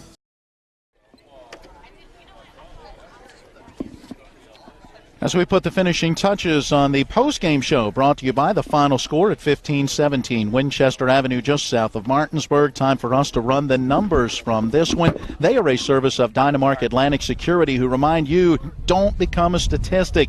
Protect your family and home with the local alarm professionals at Dynamark Atlantic Security. They have the solutions to meet your needs and local monitoring, too. Learn more by calling our friend Ben Copenaver at 304-671-2158. Pitching totals, we start with Martinsburg. Daryl Pope in the start gets the win. Worked 4 innings, allowed 2 runs on 5 hits, 2 strikeouts, 4 walks, 1 hit batter. Michael Gunter in relief, 2/3 of an inning. No hits allowed, but 3 runs, no strikeouts, 4 walks, and 1 hit batter. Austin Wallen, 2 1/3 innings in relief, gets a save. No runs allowed on 1 hit, struck out 1, and did not walk anyone. Nate King, hard to believe at the beginning of this one the way it was playing out, but he pitches the complete game. 6 innings, allowing 7 runs on 8 hits. He would strike out 5, walked 2, and hit 1. Looking at the offense for the Westhill Warriors, Phil Zolo had an infield hit, a walk, and a sac fly, so he had a couple of runs scored and a run driven in. Ryan Bennett had a couple of hits in 4 trips to the plate, including an RBI single. Nick Bistrovich went 1 for 4. He had an RBI single as well. Meanwhile, for Martinsburg, Grant Harmon had a single, a walk, and scored a couple of runs. Nick Wright went 2 for 3, a single, and a bases clearing 3 RBI double. Huge part of that 5-run second inning. Trey Sine had a 2 RBI single and an RBI ground out, so 3 runs batted in on the day for him. And out of the bottom of the order, Austin Bartley had a couple of hits as he went 2 for 3. Final totals look like this. For Martinsburg, 7 runs, 8 hits, no errors, 2 left, 1 in scoring position. Westhill, 5 runs, runs on 6 hits with 2 errors. They stranded 10, leaving 5 in scoring position. Pope the win with Wallen the save. King takes the loss. Time of the game, 1 hour and 58 minutes. The Westhill Warriors are now 2-1. The Martinsburg Bulldogs improved to 16-6. Good game, fun game. It was. Yeah, I had a bit of a flashback too when I saw the name Ryan Bennett, especially with the good numbers, because Ryan Bennett had a good career at Martinsburg, played on their last state championship team, and then had a good career playing at Potomac State. I thought about that as well when I saw that. That Ryan Bennett this time around played for the Westhill Warriors. For the bad guys. For the bad guys. All right, well, stay with us. We'll jump back into regular programming until around 6 o'clock this evening, although when I say regular programming, no Miller time this evening, as we'll be making our way to our next venue to bring you more high school baseball. 6 o'clock will be the first pitch, and, the pregame about 6:15 is the first pitch as we have Spring Mills at Loris, South Carolina, and that is coming up in just a bit. Special thanks to each of our sponsors supporting our coverage of high school baseball. We thank you for joining us at each of our various broadcast and telecast entities. We want to say thank you to both head coaches providing information and interviews for today's broadcast, and thanks to all the folks here at Carolina Forest High School for their help, support, and hospitality with today's game coverage. For Caleb Falero back at the studio, for Gary Gefford and Matt Crawford, I'm Matt Miller reminding you today's final. It is Martinsburg over Westhill, New York, 7-5. Until next time, so long, everyone.